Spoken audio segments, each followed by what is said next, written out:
Hello, people. This is going to be another surprise live stream. I was at home, not doing much of nothing.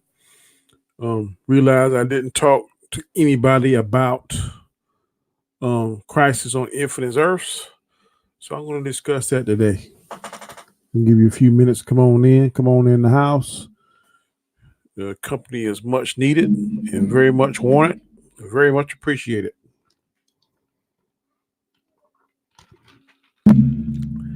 My subscriptions are going up slowly but surely, and I'm very, very, very happy about that.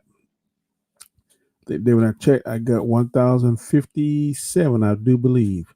So I am cool with that. In fact, let me check to be for certain before we go any further. 1,052. 1,052. So I'm looking to get that 1,100. 1,100 is my next goal. I want to be at 1,500 by Father's Day. I think I'm going to do it. But of course, as always, I need your help. Need you to spread the word about Comic Chat's channel. Need you to spread the word about the content that he gives, content that I give, feedback that I give. You just spread the word on that, people. Let me see what my show. What I'm gonna label my show. What am I going to label my show? I'm gonna label my show.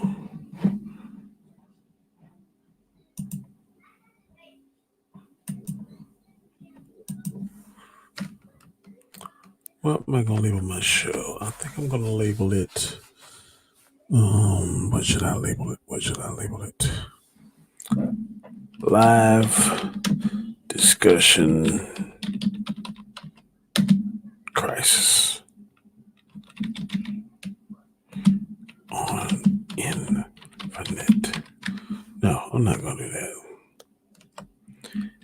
My question is: did Crisis save the DCEU?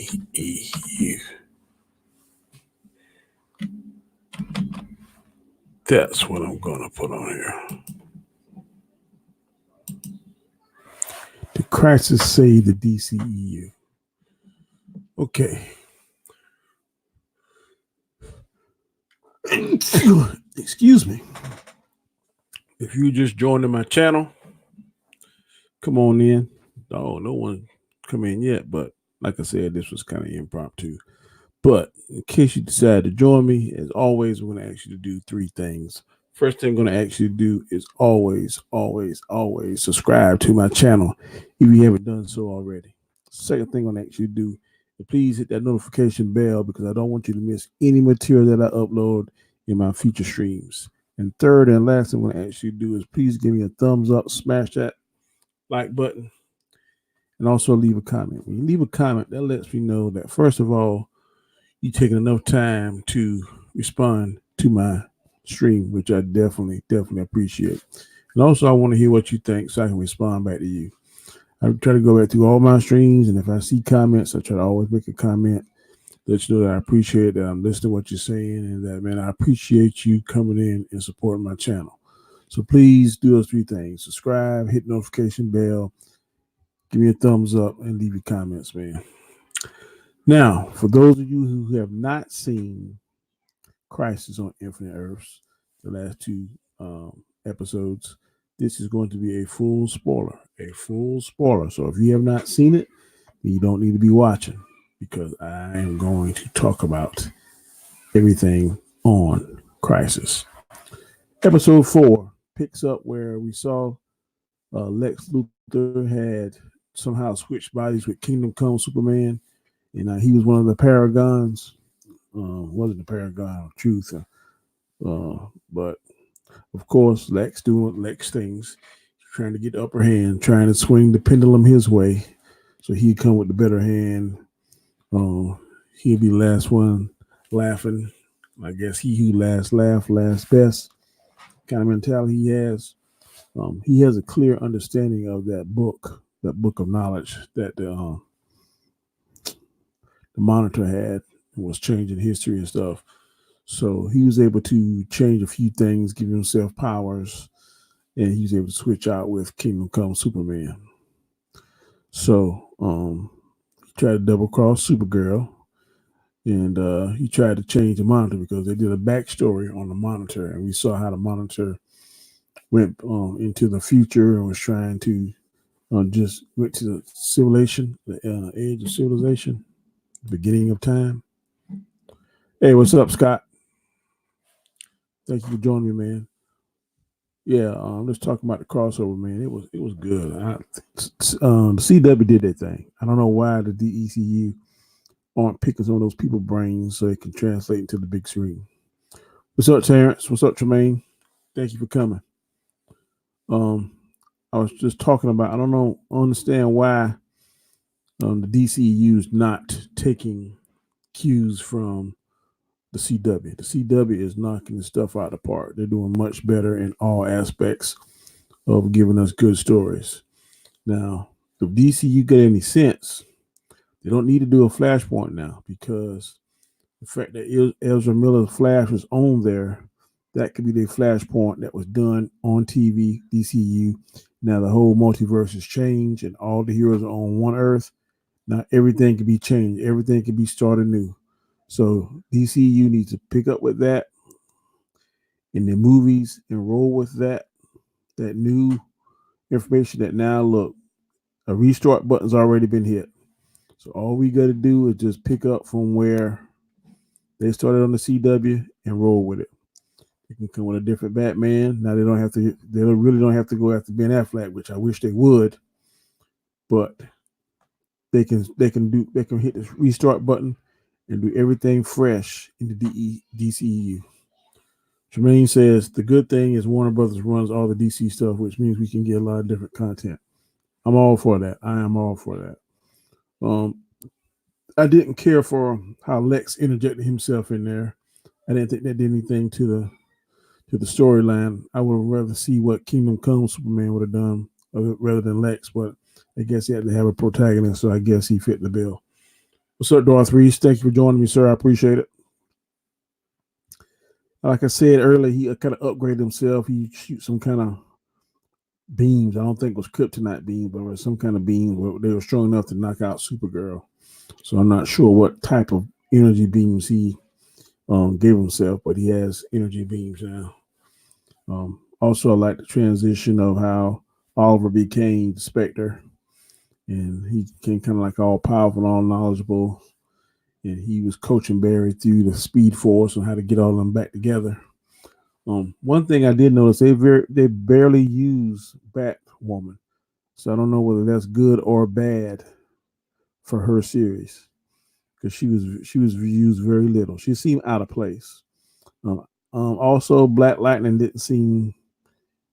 He seemed a little disjointed to me. I don't think they're gonna cancel the show because Black Lightning is awesome, one of my favorite shows behind the Flash.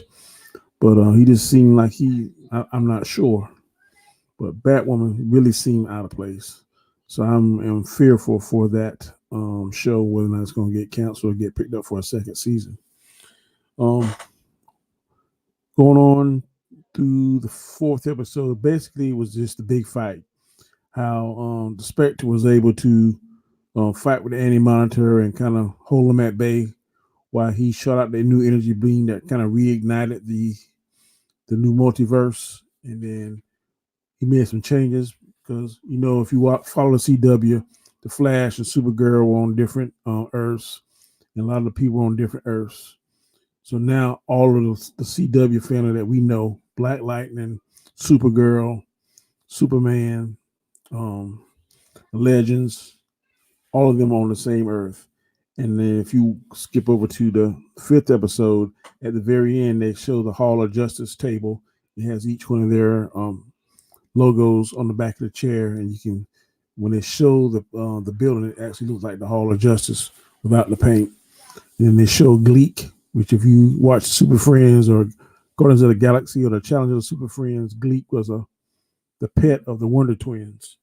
And at the end, they showed him and with the bananas, which he was famous for eating on the cartoon.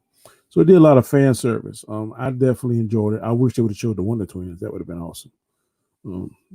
Jan and Zana, I forgot her name, Jana and Zana, something like that.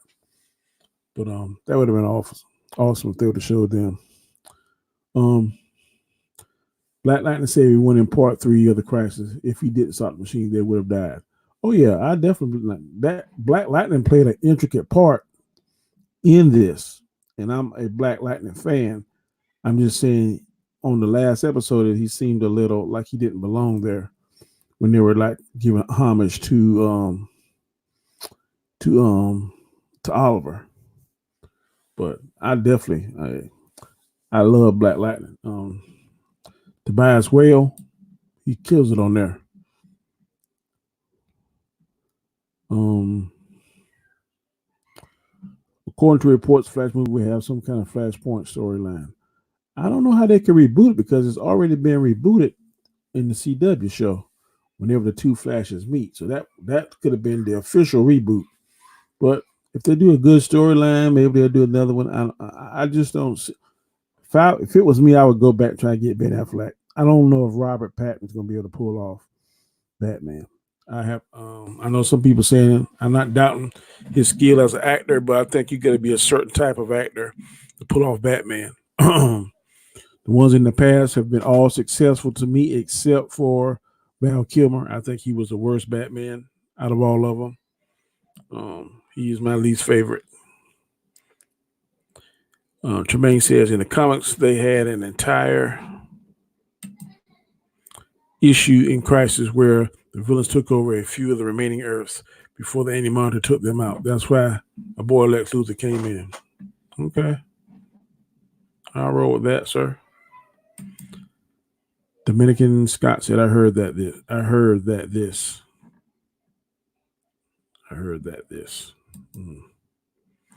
I like to say everyone in part 3 of Crisis, if he didn't start the machine, they would have died. That is true. Choose what movie you want to see before you go blind. What the hell? What does that mean?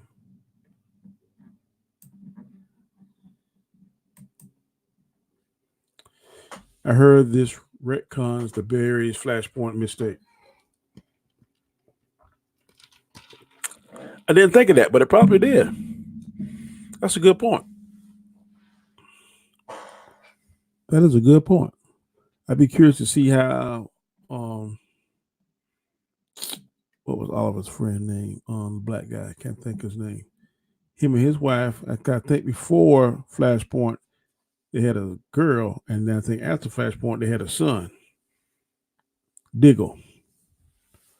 Batwoman has been renewed for a second season. Unfortunately, the show is terrible. They really disrespect the Batman lore. The villain is bad. The story is bad. The writing is bad. The acting is. I agree with you on everything except the villain. I think she's the only thing that's meant to show interesting. She's kind of like the gasoline to the car to me. She's crazy, she's cuckoo. And I kind of like the way her, I guess, foster brother or new brother, whatever she's gonna call him, can, like a master of disguise. So I agree with you on everything except I like Alice. She kind of drives the show for me. Good deal. Blacklight has been renewed for season 4. I'll be there.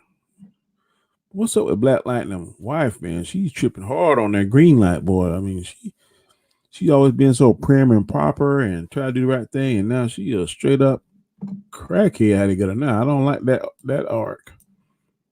Painkiller boy, he was hell this last season. Well, they had him cold, boy. He met his match with old Thunder, but before Thunder, Painkiller was right.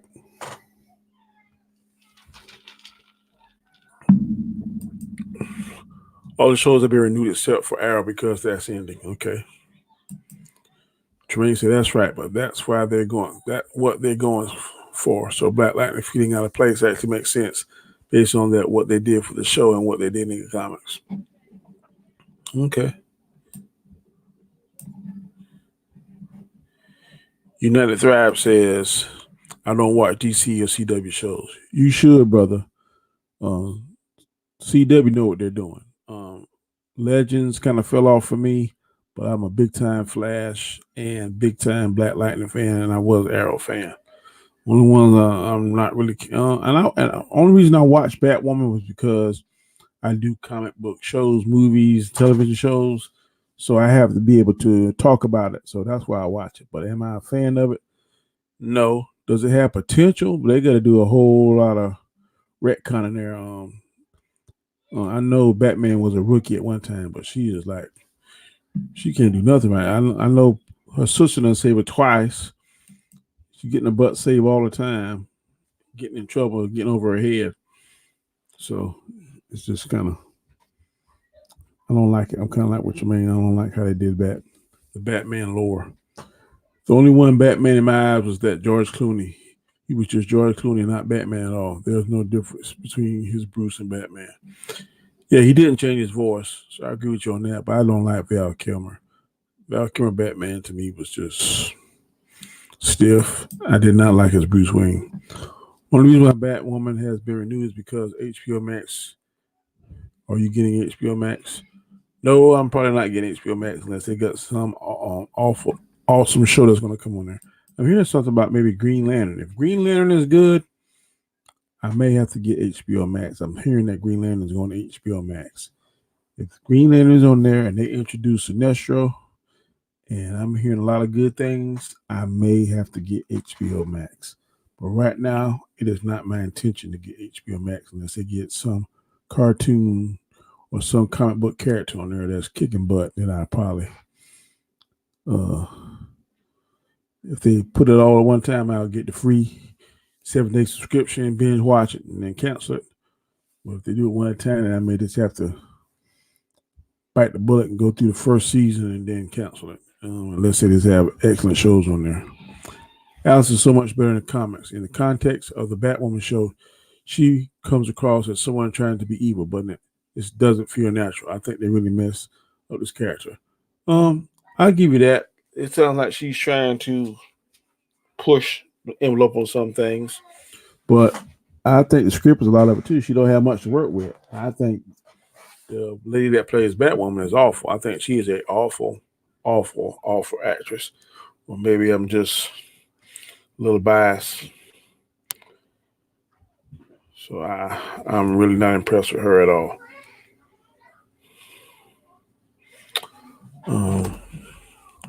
Tremaine says,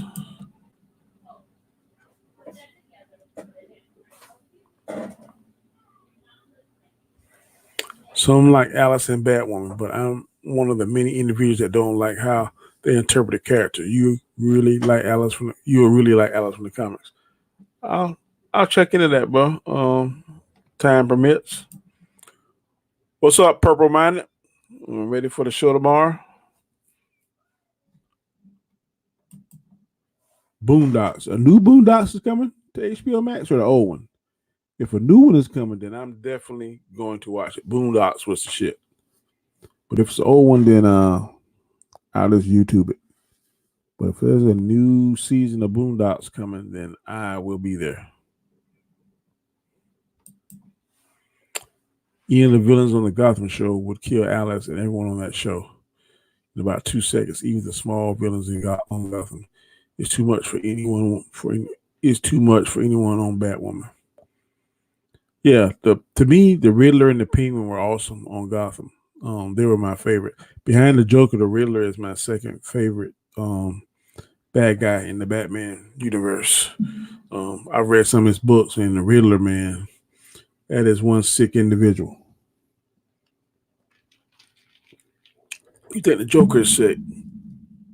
And I like the way they portrayed him too. He had that schizophrenia and that split personality, one good, one bad. I like the way they did the Riddler on Gotham and the Penguin. I thought was the best take I've seen in a while. HBO Max going also have Crunchyroll, so that is a ton of anime. Okay. Darth Reese here. They're making 3 animated episodes about DCU's Aquaman's first week as king. Okay. That's going to be on Disney, on HBO Plus. The 3 animated episodes.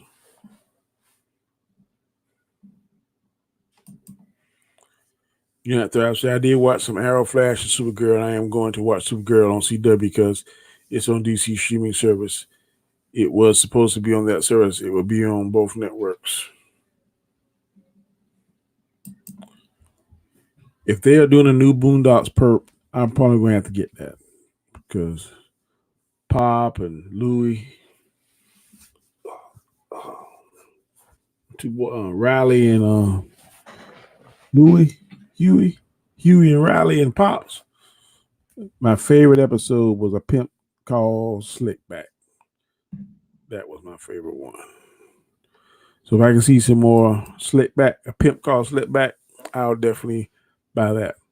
Right, that's what I'm saying. I think the writing is bad on Batwoman. I love Ruby Rose, but her show is just bad in every way.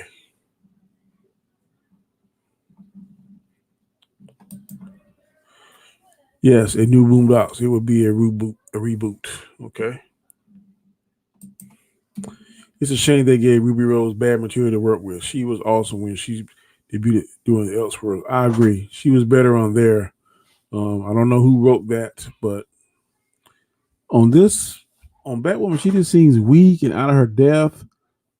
She keep messing up on the gadgets and stuff, and I haven't seen any. Where's Batman vehicles? She took everything else. She took the suit, she rebooted the suit, and remade the suit, added a wig and cut it down, and then she's using all of his gadgets. I don't see none of the vehicles. I don't see a bat boat or a bat copter, a bat jet, Batmobile. So where's all that at? And why hasn't the guy helping her show her any of that stuff yet? Or better yet, why hasn't she asked for that? Did you hear that Disney is changing 20th Century Fox to now 20th Century Studios? I heard they were changing the name, but I don't know what it was changing to. I saw YouTube talking about it was something about it changing the name. It was a little sad. Yeah, I forgot that he died, so there won't be no more pops. But yeah, I hate that. I don't. They can't replace. I don't. I wonder would they kill him off in the cartoon too. I don't know. It'll be a whole different feel without pops. But man, he was funny. Like I said, him. My favorite episode was a pimp called Slipback. Slickback, and Stank Meaner, The Return of Stank Meaner. Those were two of my favorites. I'm not excited for the new Boondocks because the last season was trash. With the exception of one episode, plus John Witherspoon is dead. They haven't started filming yet. The show will be off. Yeah, I'm just saying that. I don't know who they could get replace Pop. The guy that plays Ruckus is still living. I don't know. You might be right about that. It slipped my mind that John Witherspoon died, so I don't know who in the world could replace it, Pop, or whether they're gonna kill him off on the show and bring in a new uncle or somebody else over the boys, or the boys gonna be grown. I don't know. They got to get to the original creator of that. I think the last episode, the person that created it wasn't involved in it, so they got to bring him back.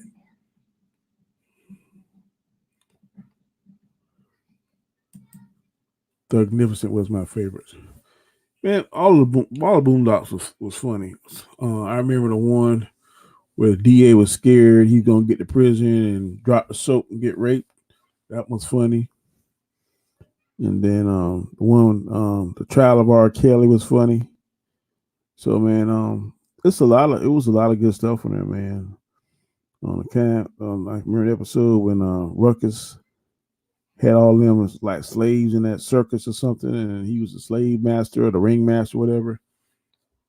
Man, Ruckus, man, he know he needed a throat punch. He's big time. Funny, I said that because my favorite character by far is Huey, but you can't replace John Witherspoon. Yeah, he'd be hard pressed to replace. Huey and Riley, both of them funny.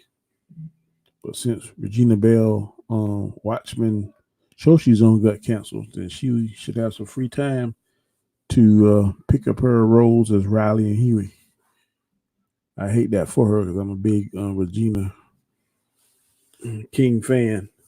But I heard that Watchmen did not pick up a second season. I haven't watched the first episode of it. I don't know how it was. I've heard a lot of negative things about it. But I watched the movie many years ago. I only watched it one time. I watched it because it was a comic book movie, but it wasn't my cup of tea. So I feel bad if you like the show. Watchmen, I heard positive and negative. If you were a fan of the show, then I'm sorry that it was canceled. But like I said, I never watched the show. I never watched one episode of it. I can't sit here and intelligently speak on it, or tell you anything about it. The whole Watchmen um, franchise has never been my cup of tea. Only person I liked on Watchmen was Rorschach. When he got killed, then that kind of killed my whole interest. But like I said, um, maybe later on it'll work. But from what I've heard, it has been canceled. Did not get picked up for a second season.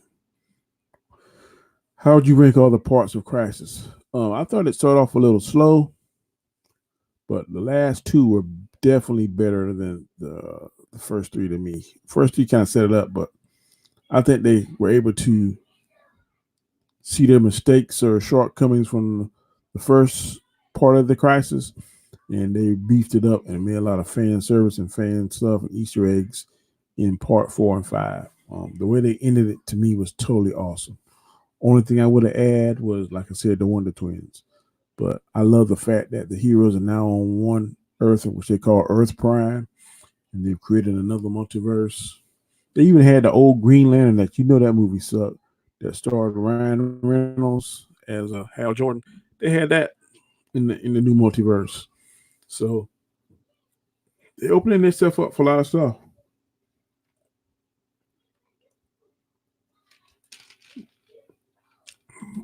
It was smart to reboot it the way they did it. So DCU should sit down with CW story writers or whoever runs that show, and they should collaborate.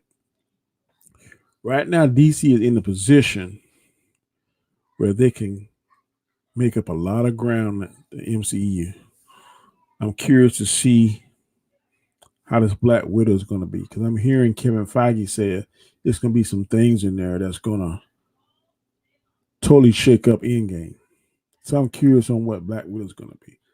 There's one theory out there that Black Widow is not dead, that her and her sister. And there's a theory that Taskmaster is her sister, biological sister. I'm not sure what it is. That's just, like I'm saying, these are rumors. I don't have concrete information. There's rumors that Taskmaster is a female and is Black Widow's sister, biological sister. Also, there's another one. If you ever follow this YouTuber name, I can't think of his name, but his YouTube channel is called Everything Always. He has a lot of information that pans out. He'll report it first, and it happens like he says. He has somebody in the comic book world, in the DCU, Star Wars. He has somebody in there that's feeding him very good information. One of his stories he did a few weeks back, maybe a month or so back now, was that doing this Black Widow movie, there's going to be, y'all remember that movie with John Travolta and Nicolas Cage, Face Off, where they traded faces? He was able to digitally remove Nicolas Cage's face and put it on John Travolta's body, and vice versa. Well, there's rumors, and I heard on this channel, they're going to do, like, there was a face-off thing done with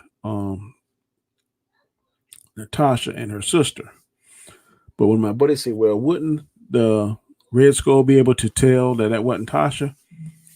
I don't know. Whenever they went to get the Soul Stone, the Red Skull tells you who your parents are and your name, all this kind of stuff. And my buddy said, well, it was, even with a different face, he should be able to tell her that wasn't Natasha, which is a good point. I don't know, but that is what rumors are out there. So I am very curious to see what Black Widow is going to do. Is it going to change something on Endgames? Are we going to find out that she's not in fact dead? That would be awesome to me, because I think Hawkeye should have died instead of her, because she's a more important character. But I didn't write the story. But I would not be mad at all if she's still alive. I didn't like The Watchmen. I didn't watch it, so watch a movie. Like I said, I watched it one time when it first came out. Um, it was okay, but really not my cup of tea. Hold on 1 minute. Oh, to dispatch it.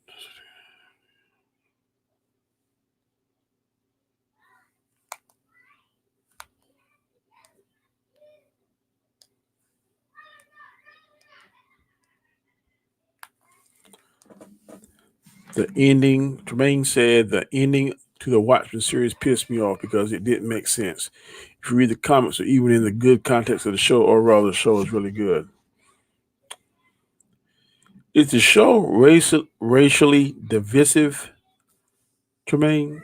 Because I'm hearing that black fans of the show like it and white fans of the show not so much. Like I said, I never watched it. I can't form an opinion one way or the other.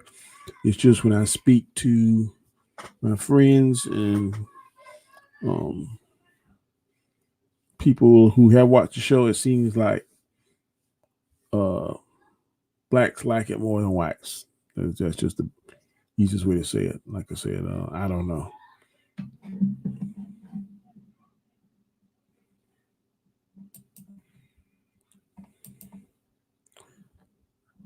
You know, that Thrive said, I met TV show.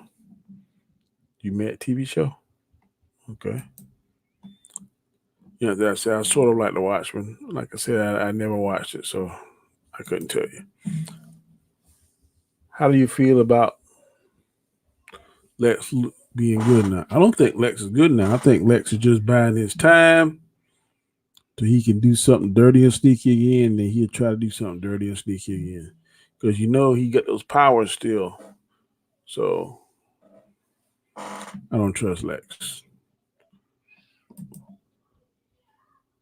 What up, great sword guy? Glad you could join me. I appreciate it. Purple Man said, I hear people would like to see Jennifer Lewis replace John Witherspoon as Pops and Huey in Riley's grandma and be Huey in Riley's grandma. Who is Jennifer Lewis? The name is not ringing a bell. But let me look her up on my handy dandy iPhone.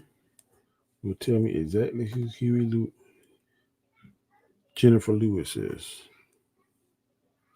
Jennifer Lewis.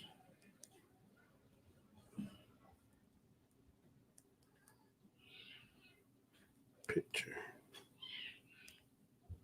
Oh, Jennifer Lewis image.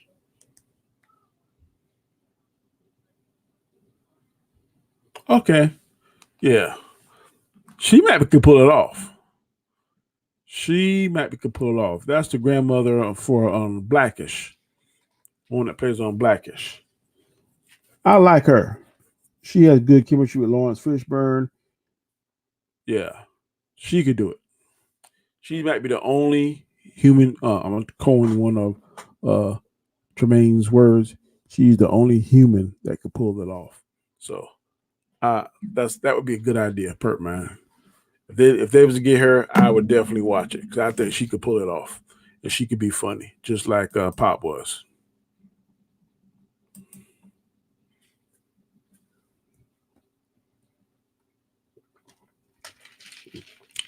Yep, John Witherspoon's son can imitate him real good too. But I don't know whether or not he want to step into his dad's shoes. But you're right about that. I saw a clip, and his son sounds just like him when he imitates him. So that could be another option. Either one of those options, I wouldn't be mad at. I don't know if John Witherspoon's son would want to step into it, but he could pull it off because you are absolutely right. He sounds just like him. Pertman said maybe the Black Widow that died in Endgame could possibly be a clone. That might be a reach. Yeah, I think that might be a reach because I haven't seen any indication of clones in the MCU. So now, if you said Star Wars, I'd be like, okay, yeah, you got something. But I haven't seen any indication of clones. Take my glasses, man.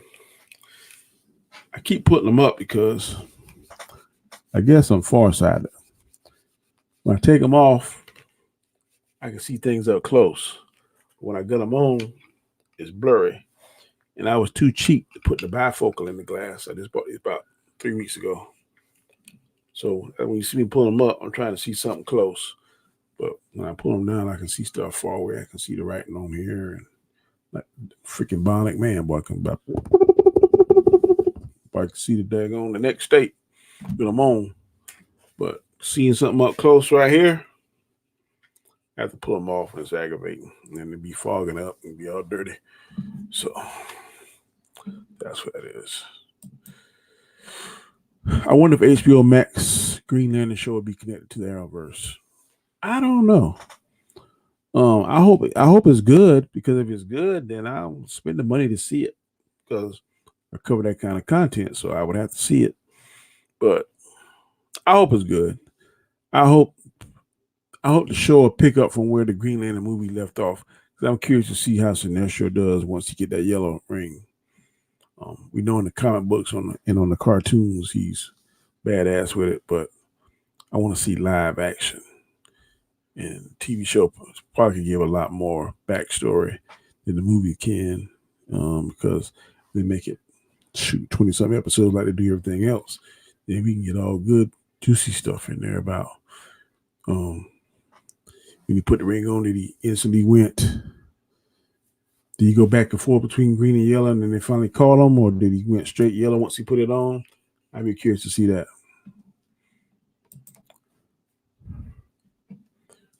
Sean Stackhouse, what's up, buddy? Glad you could join. I sent y'all a DM, but you never responded back to me, so I guess moment's the word. Just talking a little bit about Crisis. Shoot, if you're busy, not busy, I'll send you a link if you want to join. Let me send you the link, Sean.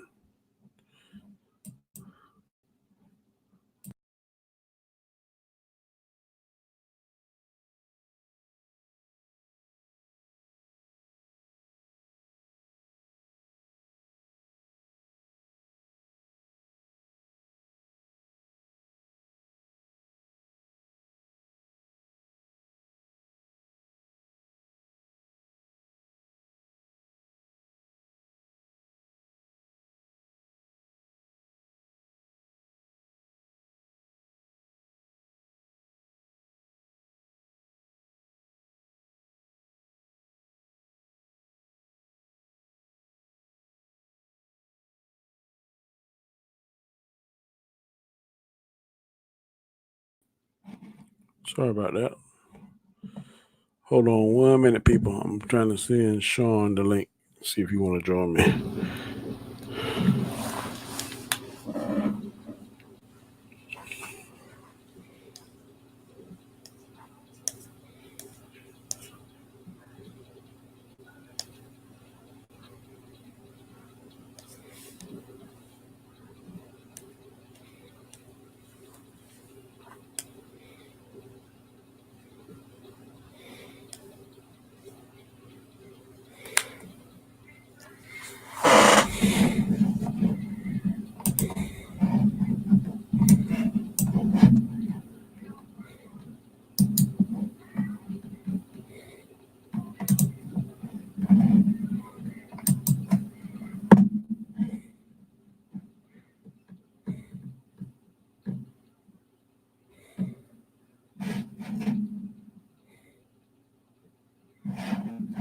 Hold on 1 minute, people.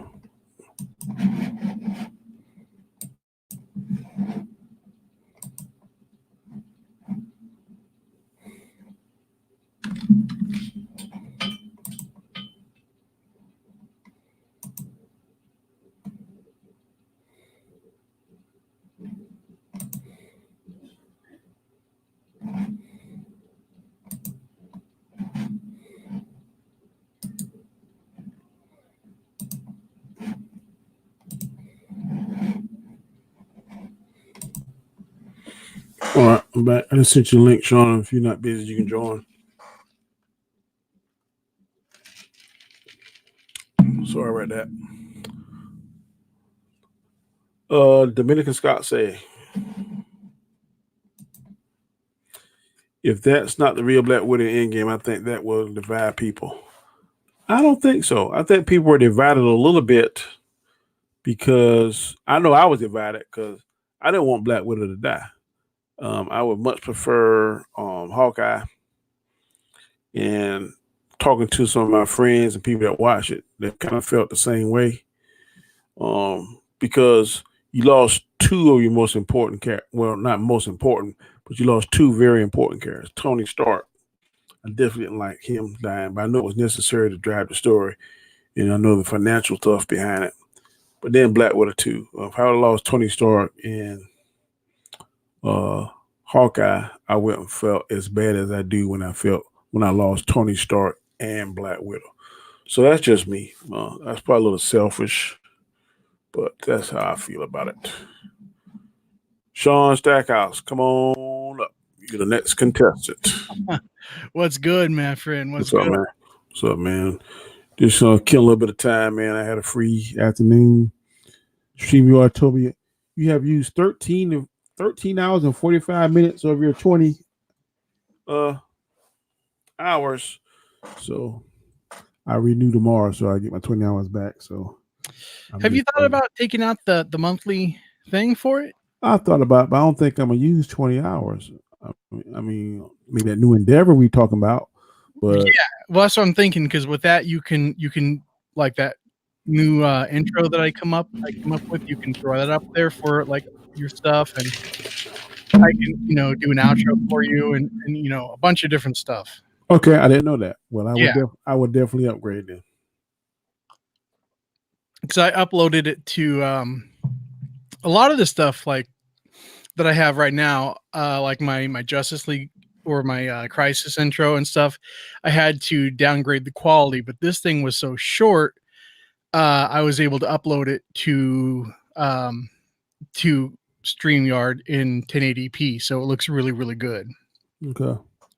Yeah, that you sent that new intro. Yeah, man, I must play that thing about 10 times in my car. I want to go into work. Well, you sent the idea. You're like, what if we did like a sample of this? I was like, that's cool. And then I like did like a bunch of remixing and stuff on it, and I was like, oh, okay, this. I mean, it doesn't sound exactly like it, but it does at parts. You can tell what it is. Yep. You have to really be strained and be like, yeah, that good. But yeah, I thought it was pretty sweet. Yep. Yeah, I'm just talking about Crisis. Cool. Things that I didn't like. I watched Terrence channel earlier today, and he was talking about he didn't like the way they had made Superman so weak in this, which I can agree. I mean, I give a lot of grief about Superman, but I think in this scenario they're trying to shine the light more so on Supergirl, since she has a show already in existence. But I'm hoping that he'll be stronger once his show starts. I hope so, because if they continue writing him the way that they're writing him in his own show, it's going to be a huge disservice and disrespect to the character. Because in the actual story, Crisis, Superman is the one that gave the final blow to the Anti-Monitor, not Supergirl. Right. Yeah, that's what I think Terrence said that. Yeah, he probably did. Yeah. Yeah, Terrence been on it for us the telling little bad stories about what's going on and stuff. Yeah. But I mean, for what they had to work with, on the CW budget, I thought it was really, really good. The last two episodes weren't as good as the first. I disagree. I think the last two were better. You think so? Than the first three? I enjoyed the last two better than the first three. I was really pissed off when Lex switched with Kingdom Come Superman. I was too. I didn't like that. And then the fact that he was able to upgrade himself. Yeah, he has powers. Yeah. I think that's probably why I like the first few episodes so much, just like because one, the anticipation of the Kingdom Come Superman, plus we were getting all of the early Easter eggs. And then once Kingdom Come Superman came and he had that scuffle with that weak ass Superman, you know, I thought that was really, really dope. And probably one of my favorite scenes from the entire show. But you know, I'm an OG Superman fan, so I you know, think the last 2 episodes gave more fan service because yeah, him flying on the Earth, that was cool. mhm. I really like that shot in the old Superman suit. Yeah, that was very. It was like paying homage to Christopher Reeves. If you didn't have, or say you had any doubt whatsoever that Brandon Ruth was portraying the same Superman that he played in the movies, You which is don't the know. Christopher Reeve Superman, that shot should have erased any doubt in your mind whatsoever. Yeah. And I really like the table thing they did and the Hall of Justice. The Hall of Justice, man. The Yeah. Hall of Justice just had me fanboying out, you know, because I grew up on Super Friends, man. Yep. You know, I mean, I watched the Justice League cartoon as well, you know, when they have the But you know, he wasn't Black Lightning Super Friends. He was Black Vulcan. yeah, you're right. Yeah, there Uh, was the Black Vulcan and They Apache were Chief. they were very PC back then. Cause I went back and watched it. They had an Indian Yep. superhero. They had a Mexican superhero. I think his name was Diablo. Yeah. And they had a Chinese samurai. And Yes. they had Black Vulcan. So they had the whole uh, spectrum for as different races and ethnicities covered. Oh, and it was cheesy, man. It was all cheesy, but I mean, you know, it's what we had. It's what we had back in the 70s and the 80s, you know, so we didn't know any better. Yep. And any day, man, I'll take the Hall of Justice over the Watchtower any day. Mm, I don't know. Man, Batman's my favorite, man.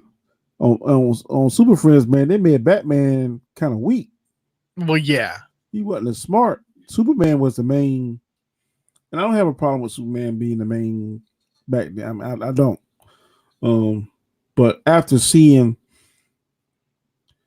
just how surgical and smart they portrayed Batman, it's just kind of like, damn.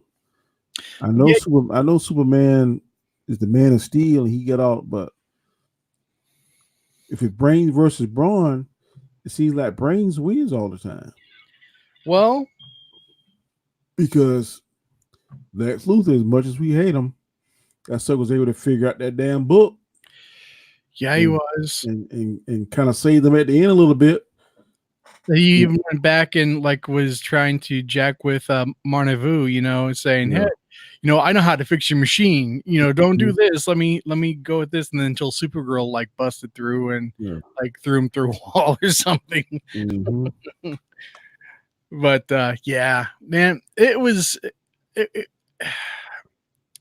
Aside from the Green Arrow passing away, man, you know, I didn't have a single bad moment in Crisis.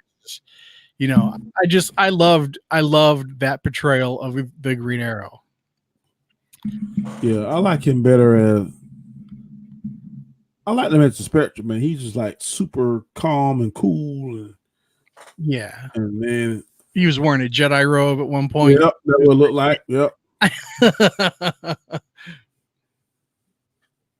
You see what Jermaine say? The betrayal is real. The betrayal is not real. No, whatever, man. I just happened to log on to YouTube right now to see that Danny was streaming. That's it, man. It's all good. You want to join Jermaine? I'll send you the link. Yeah, Terrence, come on, man. I'd love to. I'm sure Danny would love to get your thoughts on Crisis. Man, I'm gonna put it up. There you go, right there. Click on that link.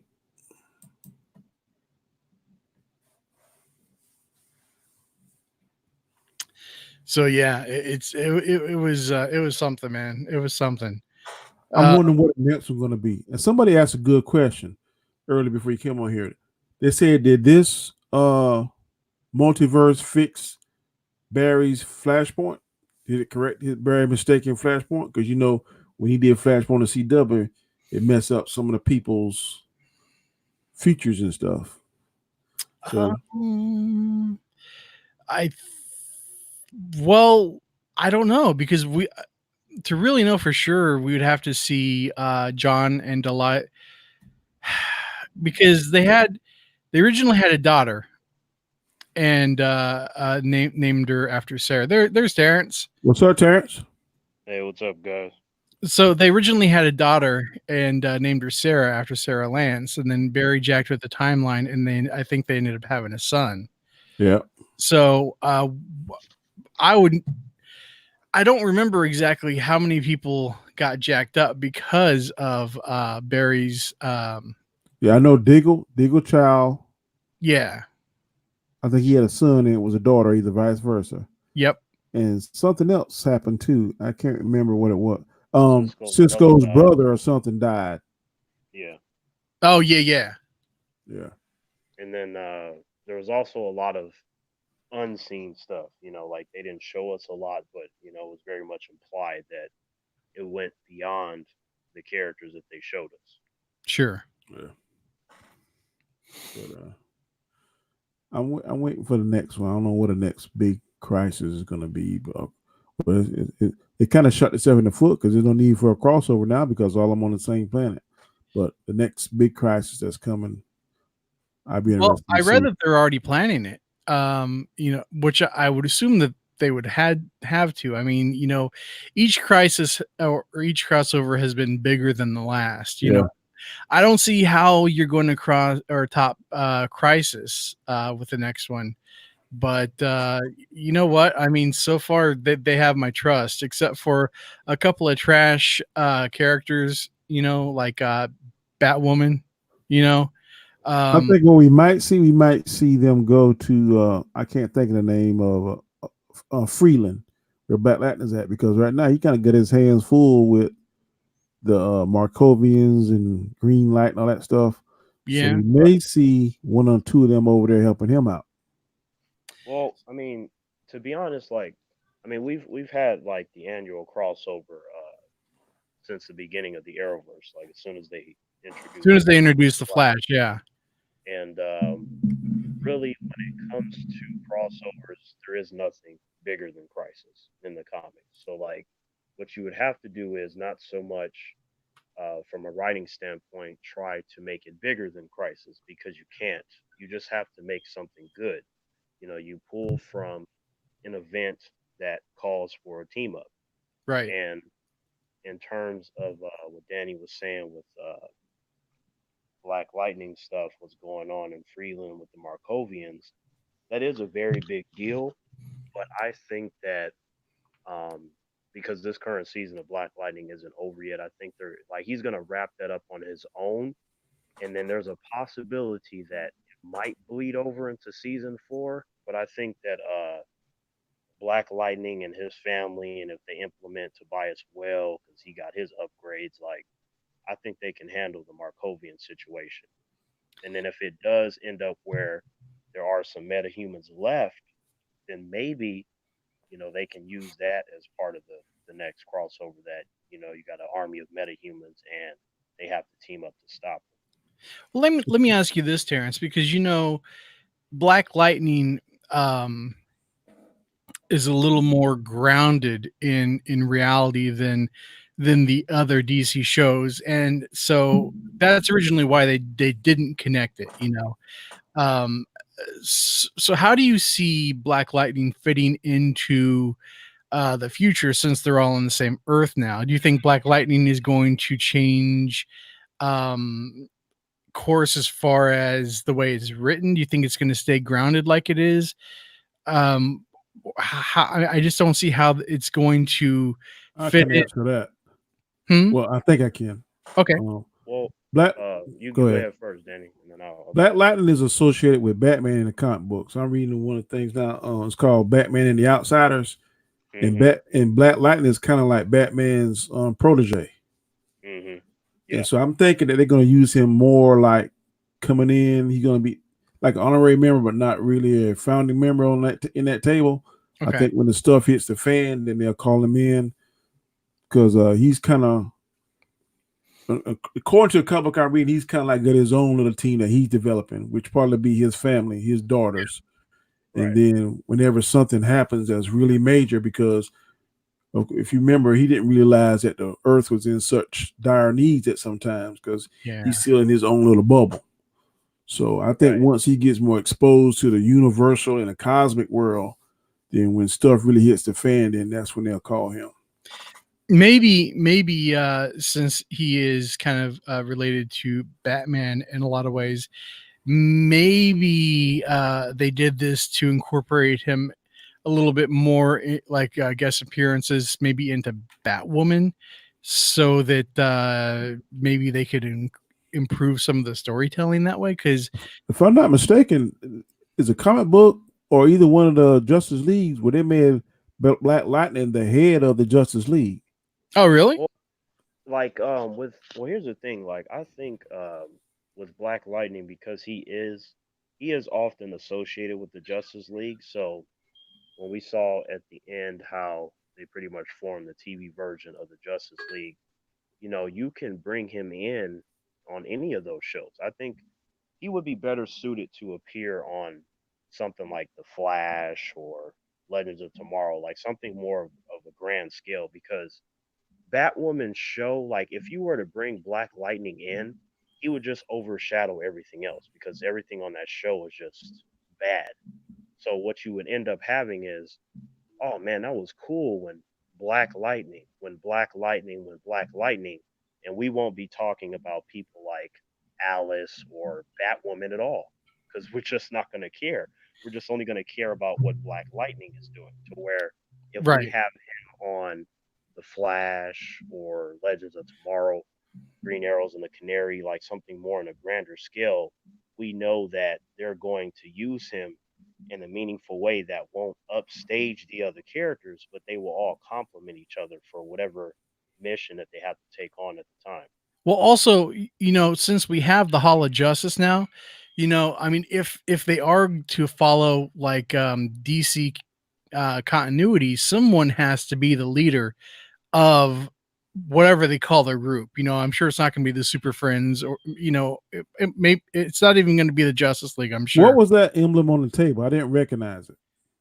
Oh, that's a Justice League thing. Like on the old school comic books, they have a star pattern, and that was an Easter egg Oh, for that. wasn't that Justice Society of America though?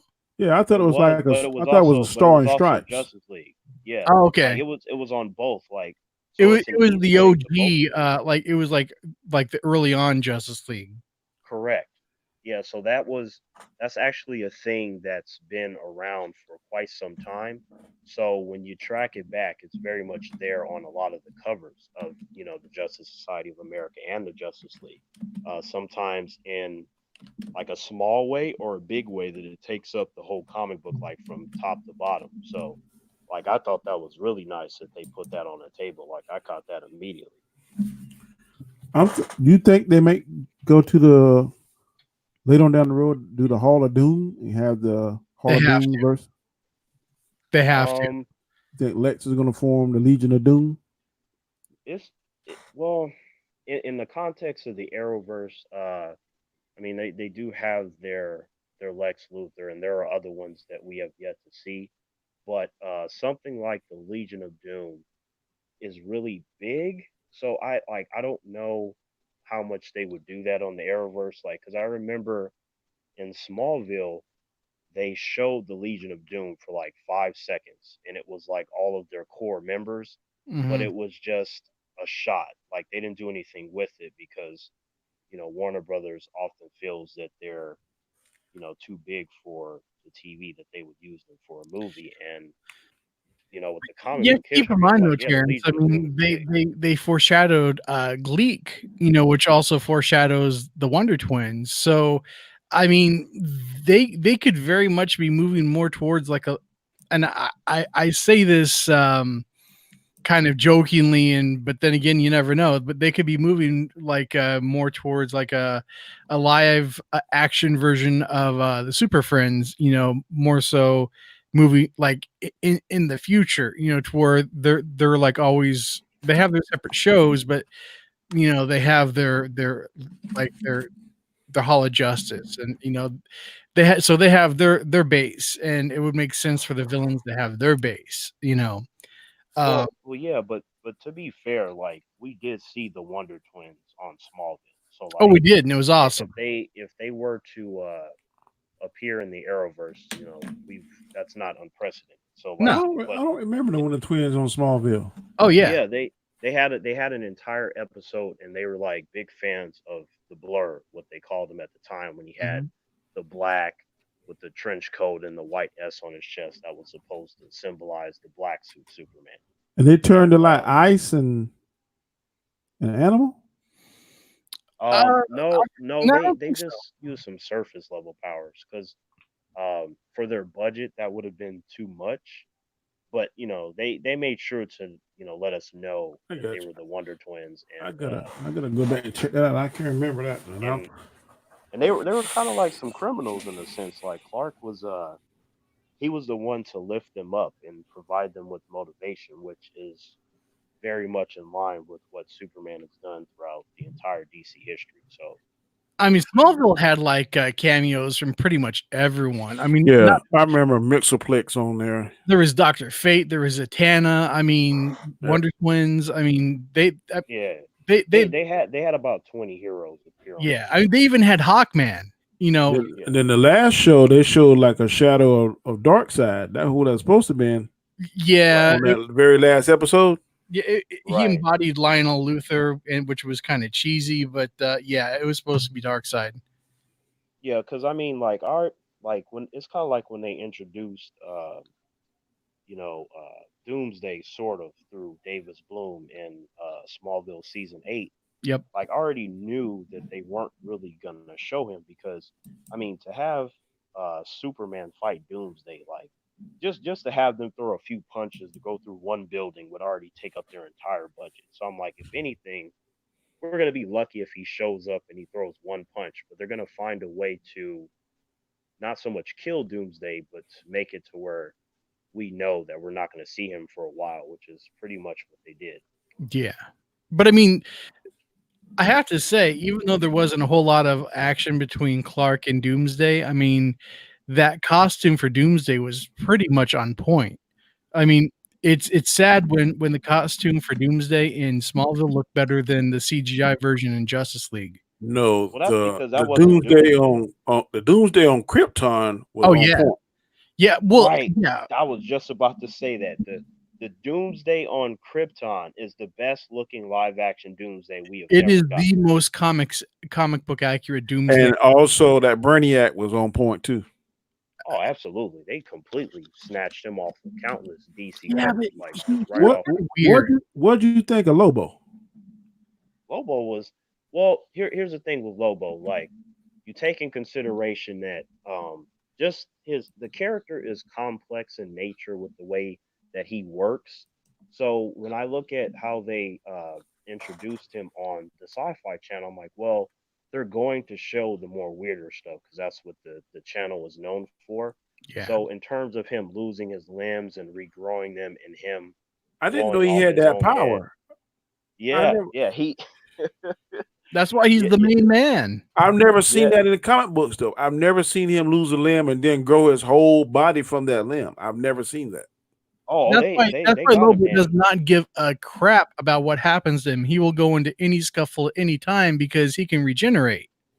Right, and like I mean, this dude is responsible for killing his entire species. I mean, he's a savage, but like, but this dude is powerful enough to break through like the strongest Green Lantern's barrier. Like, if they're not using 100% of their focus power, if there's like 1% of doubt, like Lobo can crack through it. So like, he's a parody of the Punisher and Wolverine.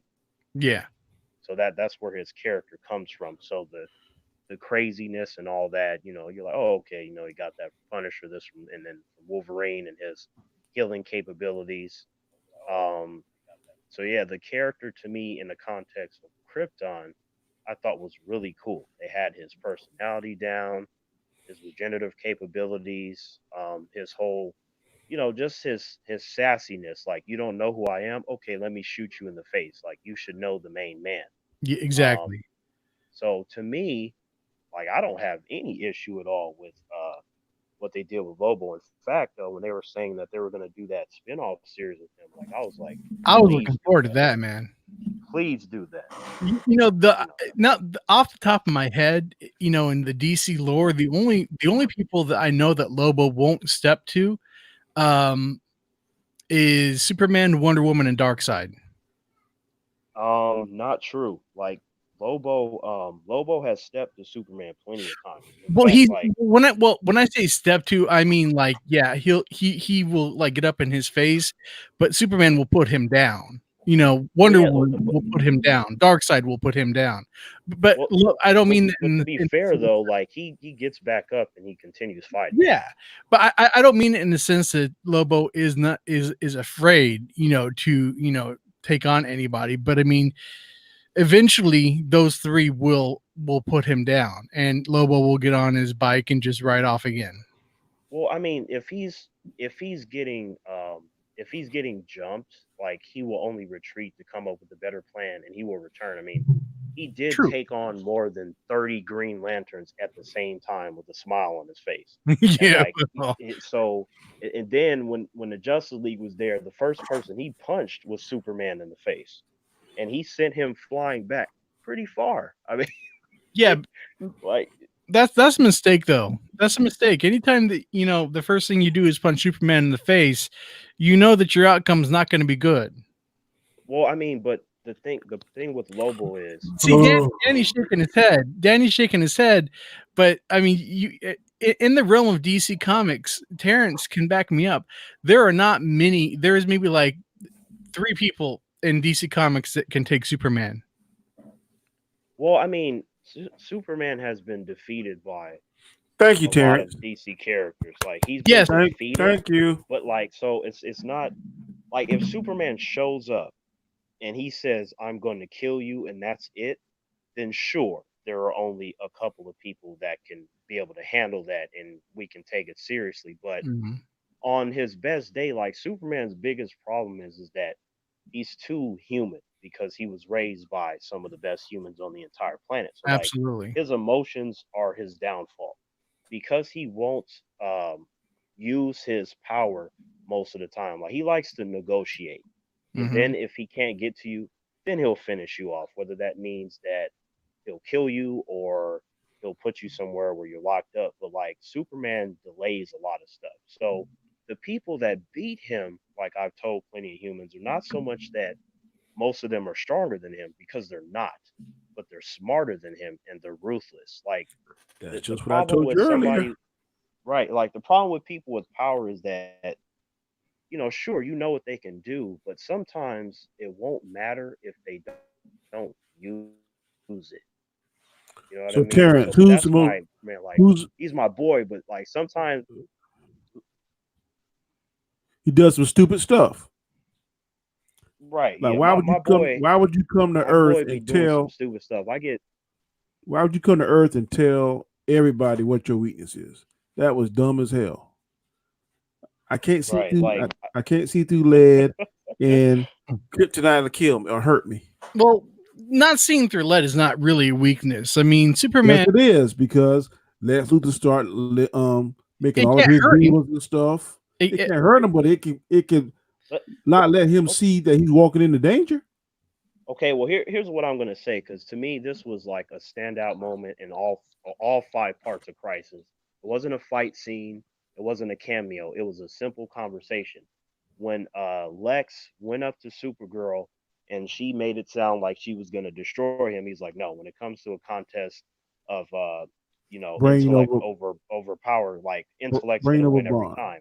Yep, Right. yeah. And I'm like, that's like, that's the reason why they he lose. has bested Superman on so many occasions, because Superman will come in there oftentimes upset because Lex has probably kidnapped someone he cared about or killed someone he cared about, depending on the storyline. And he will just rush into a situation, and Lex is like, you didn't really think this through. And Yeah. then, say he knocks him out or he puts him in a trap, and Superman is like, when I get out of here, and it's just like, if you get out of here, which means that I have to decide not to kill you. Sometimes Superman will chuckle at that. Sometimes he'll get mad. It just depends. But like, yo, if Lex has set something up for you, you might be in trouble. You may not get to Yeah. use your strength. So Well, it's that true. really Case, comes down to Superman's, case in point not is getting how it done. Alex set up that fight between Batman and Superman because he had Superman's mom as hostage because he thought it was Lois, but it was his mom.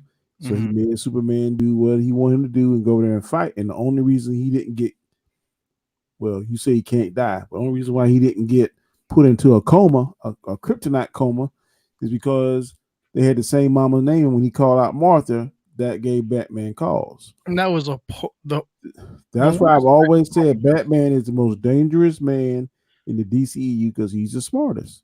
He Oh, always he I Like don't always disagree when with that. Batman is well, a okay, but dangerous man. well, to I don't know, to Danny's point, like Batman is willing to cross lines that Superman has to spend a lot of time thinking about. Yes. that When is true. like I've spent like years training in martial arts, and like when it comes to hesitation, that can make so much of a difference in any kind of fight or battle. When you're That's why just sitting Superman and there Batman have like, had so much oh, beef over the years, because Superman's right, like, "No, you can't do this," and Batman's like, "It needs to be done, and it needs to be done now." Yep, it's just right, like right, it's like playing chess. Superman is a good chess player, but Batman is a great chess player. Yeah. Batman sees right, 7 or 8 moves ahead, when Superman only sees 2 or 3. Mhm. right. But when You they have team to up, move. man, You it's have to game move over in. for anyone. Oh, yeah, of course, because now you have That's both sides of your coin are hacked for different reasons. why But they call like, it world's finest, man. exactly. But like the thing when it comes to these DC characters teaming up, you always have to pay attention to who the team is composed of. So, depending on who's on the team, it would determine how quickly or how long it takes for them to defeat said villain or villains. It does make all the difference in the world. So who is the more powerful if Shazam stays in his form? Because you know Superman has a weakness for magic. So if Hmm. Shazam stays in his form and he doesn't trick him like he did in the animation movie and let the lightning strike him and change him back into Billy, who wins that fight? Well, the only element to my from the comics that I've read of Shazam, the only magic that plays into it is the actual transformative part. So when he is full bodied Shazam, Yeah, the he magic changes him, but if you look at the movie, the Black Adam has spells. If you look at different, sure, but I, but I just mean like Shazam, Shazam. Shazam is just a novice, so he doesn't have the knowledge that Black Adam has. So eventually, his understanding of magic is going to grow as his maturity level grows. Well, I mean, Danny, like, see, the thing is, like, uh, with Black Adam and Shazam, like, the big difference between the two is that, Black Adam will do more of magical based spells because he likes to do that because he's evil. In fact, like, he always throws that in Shazam's face, like, look at all of what I can do. And you should be able to do some of this, but you rely on your base level of power, which is a mistake, which is why we've often had Black Adam and Shazam his ass. Like so, uh, when it comes to Superman fighting Shazam, like Shazam has enough power to knock Superman out, but not so much destroy his being. Like Superman has enough power to destroy Shazam's being. Yeah, So that would be the big difference. So on a Tuesday, if Superman is getting an ice cream cone and Shazam's like, "Hey, how you doing?" He could just, give him a right hook real quick, and he can knock him out. But if Superman did the same thing, then Shazam would be in trouble. Like Yeah. what is it? It really just comes down to what is Superman trying to accomplish? Is he trying to knock you out or is he trying to kill you? And because Superman's power scaling is unlimited in a sense that it's just like he just has to want to do it and he does it. Like, when there was a scientist that built a machine to test his strength, and like that machine was able to go to like a ridiculous amount of power, like where, if you equate it to other DC characters, like they'd be lucky if they could pick it, 6 inches off the ground, to where Superman is clearly like doing the whole gorilla press to the machine. And Superman asked that scientist, can you make it heavier? Can you put more resistance? He's like, it's completely maxed out based off of what we're capable of making it on this planet. And how many And days did you hold that up for? in that particular moment, it was just a couple of minutes because he had to fly off world. But like when he was holding it up the entire time while talking to the scientist, and you didn't even see a drop of sweat, which told us that, like, yo, if he's just casually holding that up or having a full blown conversation, and he's asked him, can you make it heavier? That just goes to show you. I mean, even that scientist was impressed by that. And honestly, if you pay attention to Superman's expressions during that scenario, even he was a little bit surprised, like, oh, it's a lot stronger than I thought. Like, it seems like he doesn't even know what he's capable of because he's never reached his limit. He just knows that he can do stuff, or he believes that he can do it. And then when he tries it, he's like, hey, I did it. What's next? Is Like, because that's the kind of character most he of is. Superman's villains, he has to knowingly hold back on his power because he knows that he could easily snap the necks of these people, if he just let go too far. It's like the episode of Justice League with when he fought Darkseid. He's like, you know what? I've held back, for so many years, but with you, I don't have to, do I? And he just started knocking Darkseid through building after building after building. So Superman, I if Superman unleashed his full potential, man, like say this was like the Injustice Superman, no one would be safe. right, The right, but Injustice Superman got defeated. right, but Danny, but like I got to tell both of you that, like, even though I like that episode of Justice League, like that. See, sometimes the writing in some of these Yeah, I animations know. can be a little off, because I'm like, you're not going to sit there and tell me that Superman is going to use 100% of his power. That's never happened before. No. So like when I heard him say that, I just took that as like, if you translate it, Superman said, I'm going to whoop your ass now. You're getting Yeah, knocked out. if he would have used 100% of his power, Darkseid would have gone further than through a building. He would have gone onto a different planet. Right, right, He would have right. knocked him out of the freaking universe. Right. But to be fair though, to Darkseid's defense, like, Darkseid's raw power can destroy an entire universe. So like, Yes. if Superman wants to power boost, so to speak, Darkseid could do the same thing. Mm-hmm. It's like the conversation that I think it would last night or the night before, Terrence, when you were in the chat, someone was saying that Thanos could take out Darkseid. You know? I was like, what? Danny, Danny, man, like I'm telling you, brother, like that's one of the dumbest things I've heard all week, Danny. Because like when I What? heard that when I read that comment in there, I was like, look, I Yes. love the MCU, Somebody I love said in Marvel, but one of my streams, Danny, somebody said that Thanos with the Infinity Gauntlet could take out Darkseid. Thanos with the Infinity Gauntlet could snap away all existence on a planet. Oh no, it was the Anti-Monitor. He could take out the Anti-Monitor.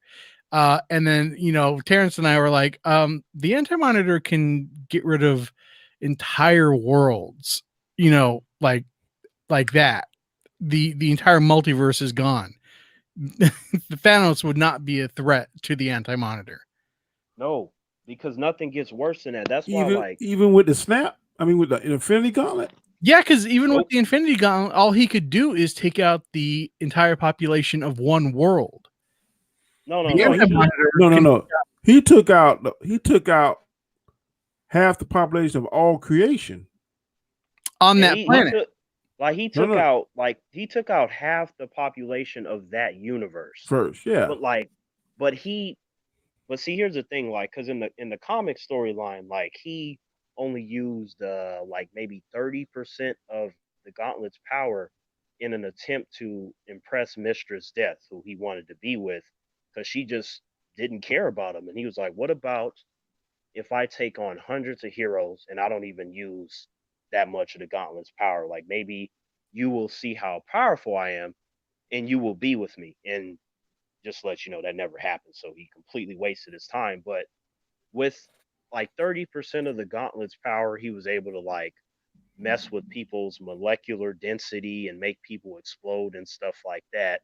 So, in the context of the MCU, what they had him do was use the full power of the gauntlet in a way that he didn't do in the comics, which led to him wiping out half of that universe. And the gauntlet's power was completely exhausted. So, for you to do something like you're taking out thousands of universes, which is what that crisis storyline entailed, like would just be a stupid amount of power. Like Thanos is powerful and as capable as he is, he wouldn't even begin to understand how to do that Mhm. because that alone was difficult for him to wipe out an entire multiverse. Is like you're not going to find any threat that's worse than that. Someone that just on a whim can just wake up on a Tuesday like, you know what, multiverse, you don't need to be here, gone. Yep. So the anti-monitor is who is the anti-monitor's equal or greater than? The god of the DC universe, Yeah, yeah. which he looks like. If you Well, need a talk, visual but reference, he looks like the Monopoly okay. So the living tribunal's not on his level either. guy. No, like in terms of Marvel, right? Their best, most powerful characters that I've read about, number one would be the one above all, and then you have the living tribunal and the Beyonder, which work under him, and then you have like Mangor, the God Butcherer, which is strong enough to kill all of the Asgardians, including Thor. So you have a few that would be able to fight the Anti Monitor, but like if you look at like what Spectre did, which he was the guy that survived the longest against the Anti Monitor, which is why I like in the context of the Arrowverse that he was the one to do all that crazy stuff and rebirth the multiverse. But like Spectre made himself part of that immediate universe, like his entire essence spread throughout the entire universe, and he pulled from every single hero that was existing at that time. And at that point, there were three universes left. So think about how many characters' powers that he pulled from just to fight the anti-monitor because he didn't defeat him. That was just to fight him. So Mm-hmm. like when you think about it like that, like you would have to use the most powerful character that Marvel has to offer just to fight the anti-monitor, just to fight him. So if you use like say the one above all, since he can do anything, the anti-monitor wouldn't matter. He could just blink him out of existence. But you know, DC fans could go, well, we should just counteract that with our God in their DC universe, which he can do whatever he wants. So like the one above all and the DC God would just cancel each other out. They wouldn't be able to they wouldn't be able to do anything to each other because they have the same powers. Well, Terrence, I got to ask you this because I follow you and I know that you are a Dragon Ball Z fan. And I Mhm. remember one time you saying that Vegeta was your favorite character. Am I correct?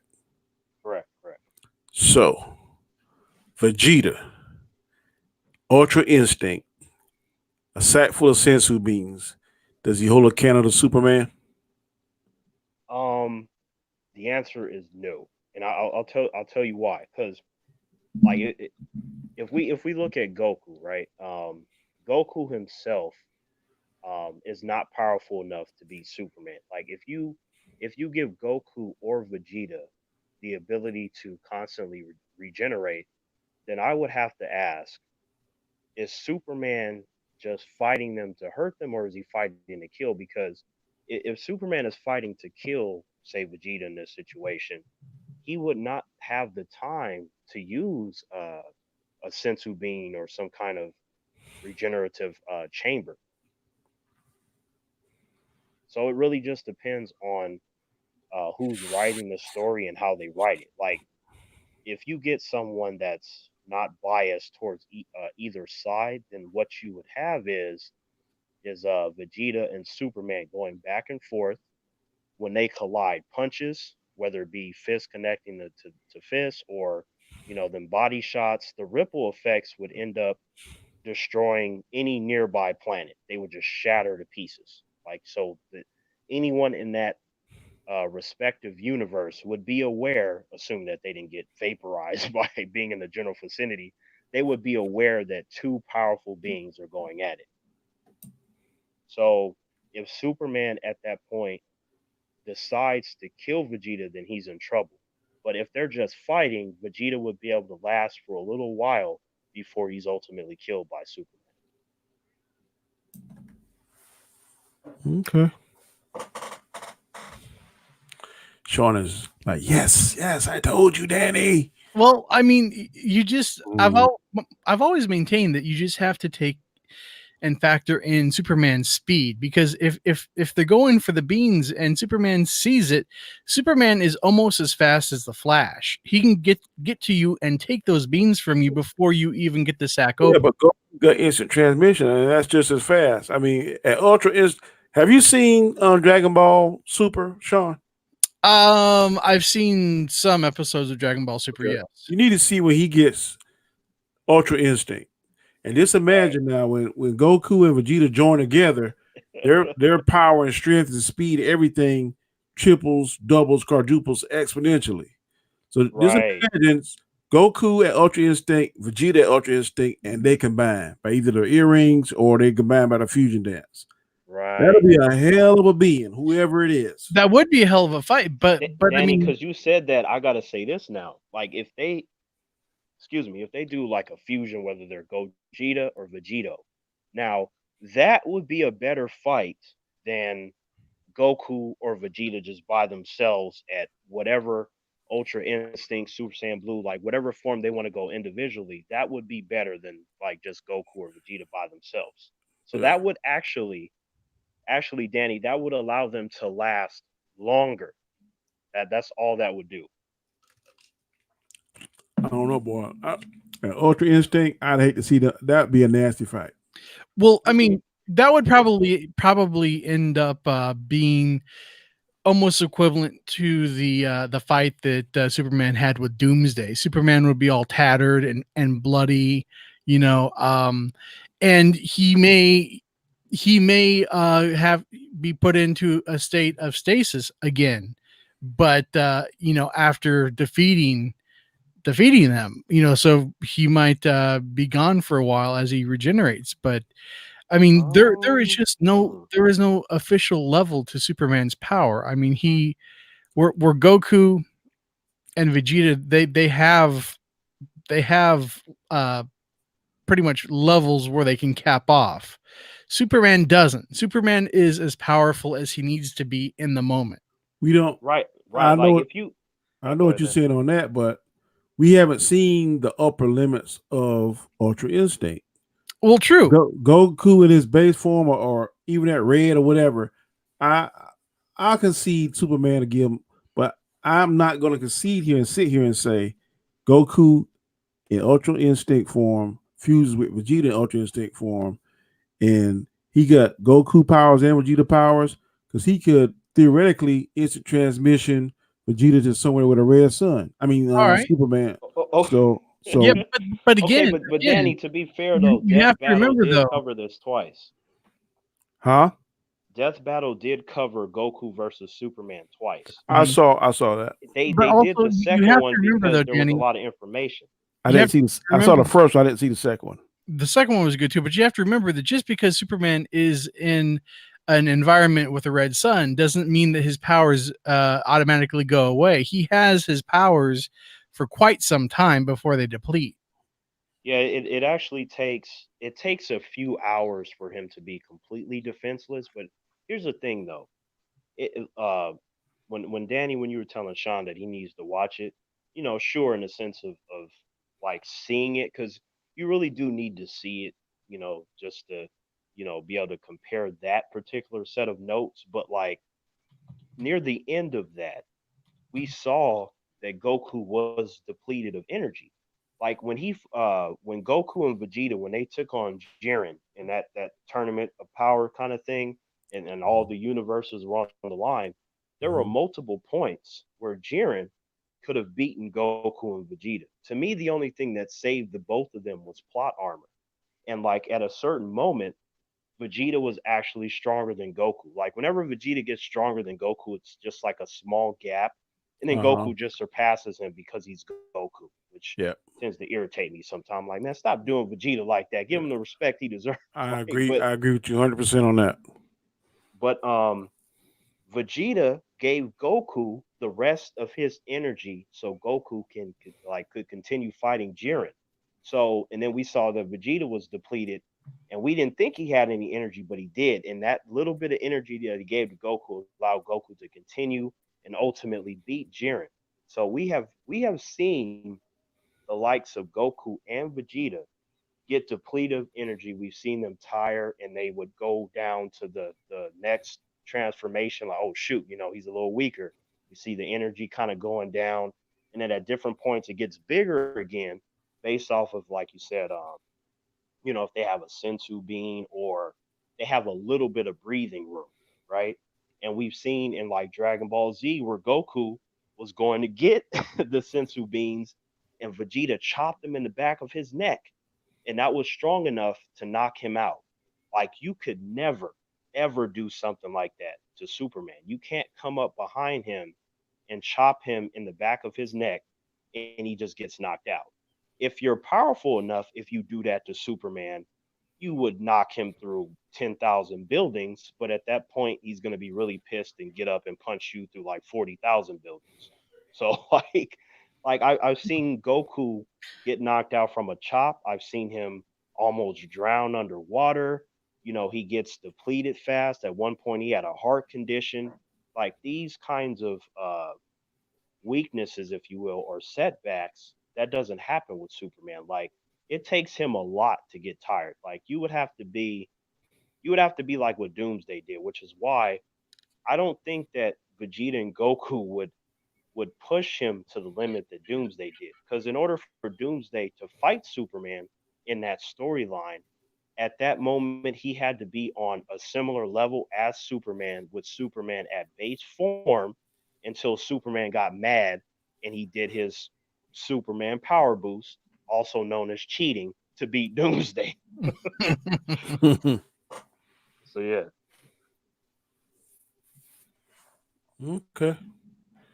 Well, I will bow down to your knowledge, Terrence.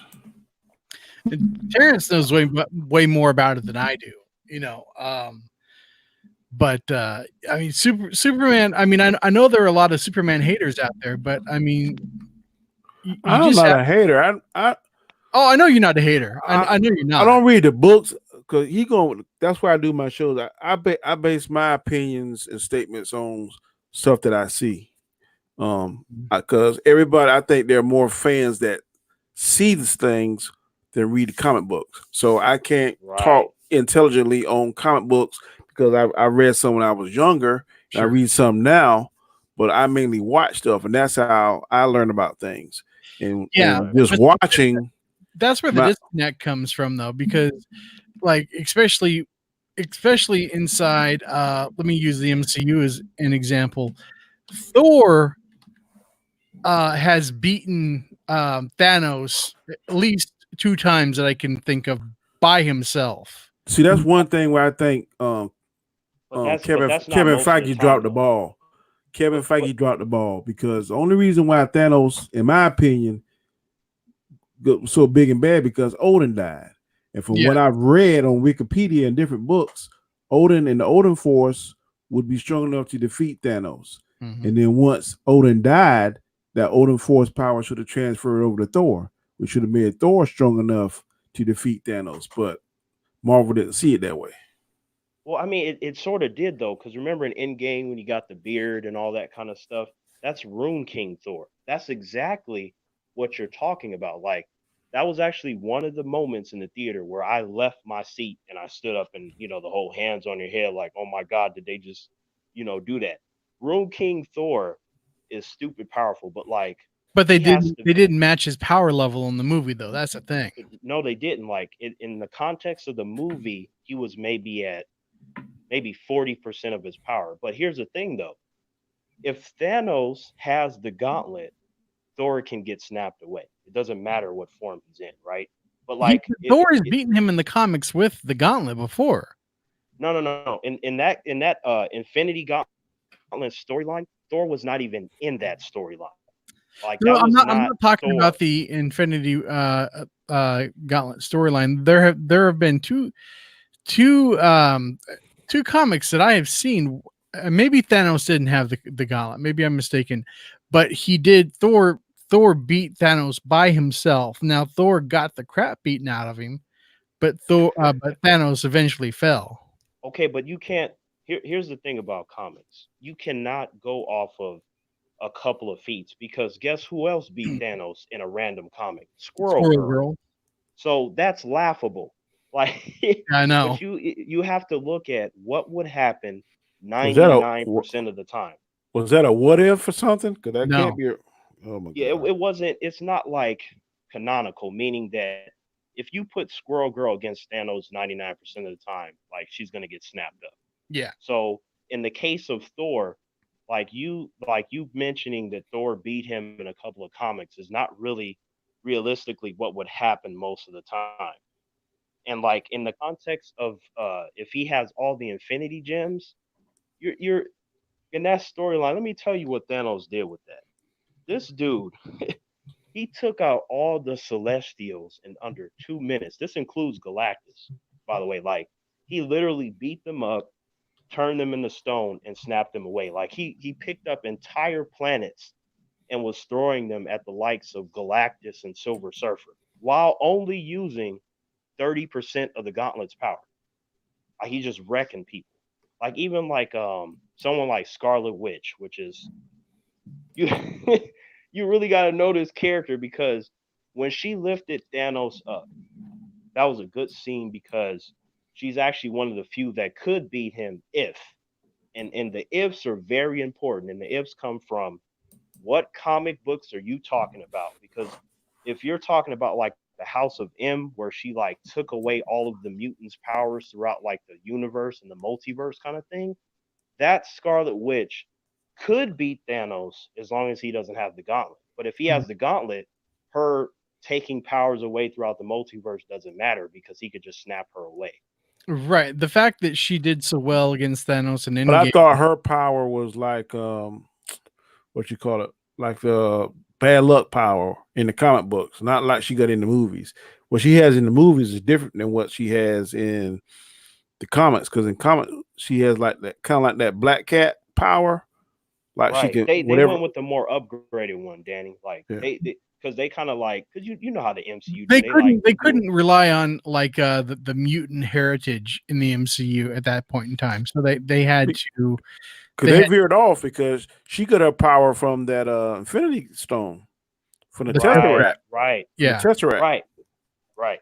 So they used that because like Sean said, they couldn't really do the mutant stuff, but like what they could do is like what happened with Kevin Feige from based on what I've seen, like it seems like he pulled from different points of Scarlet Witch's history in terms of her best feats, so to speak. So that way, when she comes across a Thanos, she could hurt him. Like people were making a bigger deal about that scene than what actually happened because when she had him in the air, at best she was irritating him. There was a couple things that were unpleasant, but like she wouldn't have been able to kill him with that.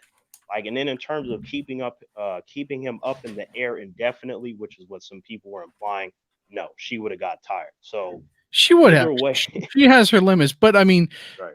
but Wanda is definitely not someone to trifle with. No, but she will Thanos, mess you up. Right, but Thanos is on a supreme cosmic scale. Yeah. Like one of Thanos' greatest feats in the comics, Danny and Sean, is when he took on a full powered Odin. Like that should just be the nail in the coffin. A full powered Odin and a Galactus in his prime. He took on both of them at the same time. This was without the gauntlet, and he didn't die. He got severely injured. Like you're gonna have to spend the next 2 months in the hospital. But just the fact that he was able to do that, like that was their way of showing us again how powerful Thanos is and the reason why he was able to wield the gauntlet and not get snapped up using it. Mm-hmm. So that means the Hulk is similar too, then, because he didn't get snapped up that much either. Yeah, but I mean, the Hulk. See, the way that they portrayed the Hulk in the MCU, especially Infinity War and Endgame, was very conflicting because the angrier Hulk gets, the stronger he gets. Okay, so Thanos shouldn't have been able to like throw him around like a rag doll without more of a fight from the Hulk. Not true. Like when Thanos fought Hulk in Endgame, when he like number one he had like two stones at that time, but even if he No, hit I mean in like Infinity War where he like beat the Hulk down and like in the opening sequence. yeah, that was supposed to happen. Like when the Hulk grabbed him, like you can ask my friends, like I was going to get mad if Thanos didn't deal with him like that because Thanos' power, this dude is fighting Galactus and a full powered Odin. Hulk cannot get to that unless he has like a long time to get mad. Like Hulk getting mad and getting That's stronger fair. That's is fair. not as powerful as people like to think. Like, because it's Well, like that's when why people the death battles between Hulk and Superman always make me laugh. I mean, Hulk can get as mad as he wants. It doesn't matter. exactly. It's like he gets a little stronger, but like this whole like he's gonna get mad enough to fight Thanos. Number one, why is Thanos gonna take a nap and make himself a meal and go fishing while Hulk gets mad enough to beat him up? Is that how that works? But didn't the Hulk was strong enough and mad enough? What was that Inferno guy that burned up Asgard? Oh, so Searcher. So, didn't the Hulk like punch him in the face and stuff? In No, that he got swatted back. okay, Yeah. I thought that he was able to jump up there and hit him or something.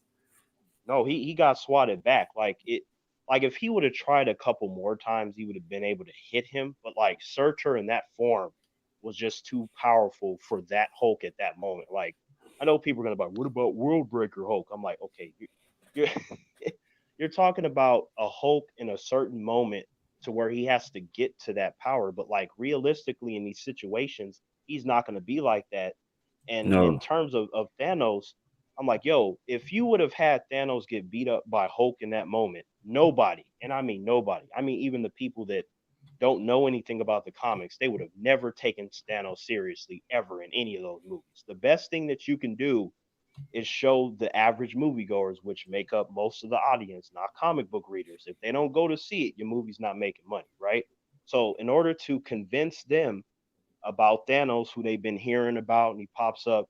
How do you show them how powerful he is? He has to lay hands on Hulk and Thor, who are the two most powerful Avengers. I know they like people like, what about Captain Marvel? No, no, no. That shoehorn character is not on their level. I don't care what Kevin Feige said. I read the comics. I don't care what he said. you're right. He had they had to go down that way because you're right. If Thanos would have lost to the Hulk in that first um encounter, it would have shot of the movie in the foot. So I definitely agree with you on that. What happened to Sean?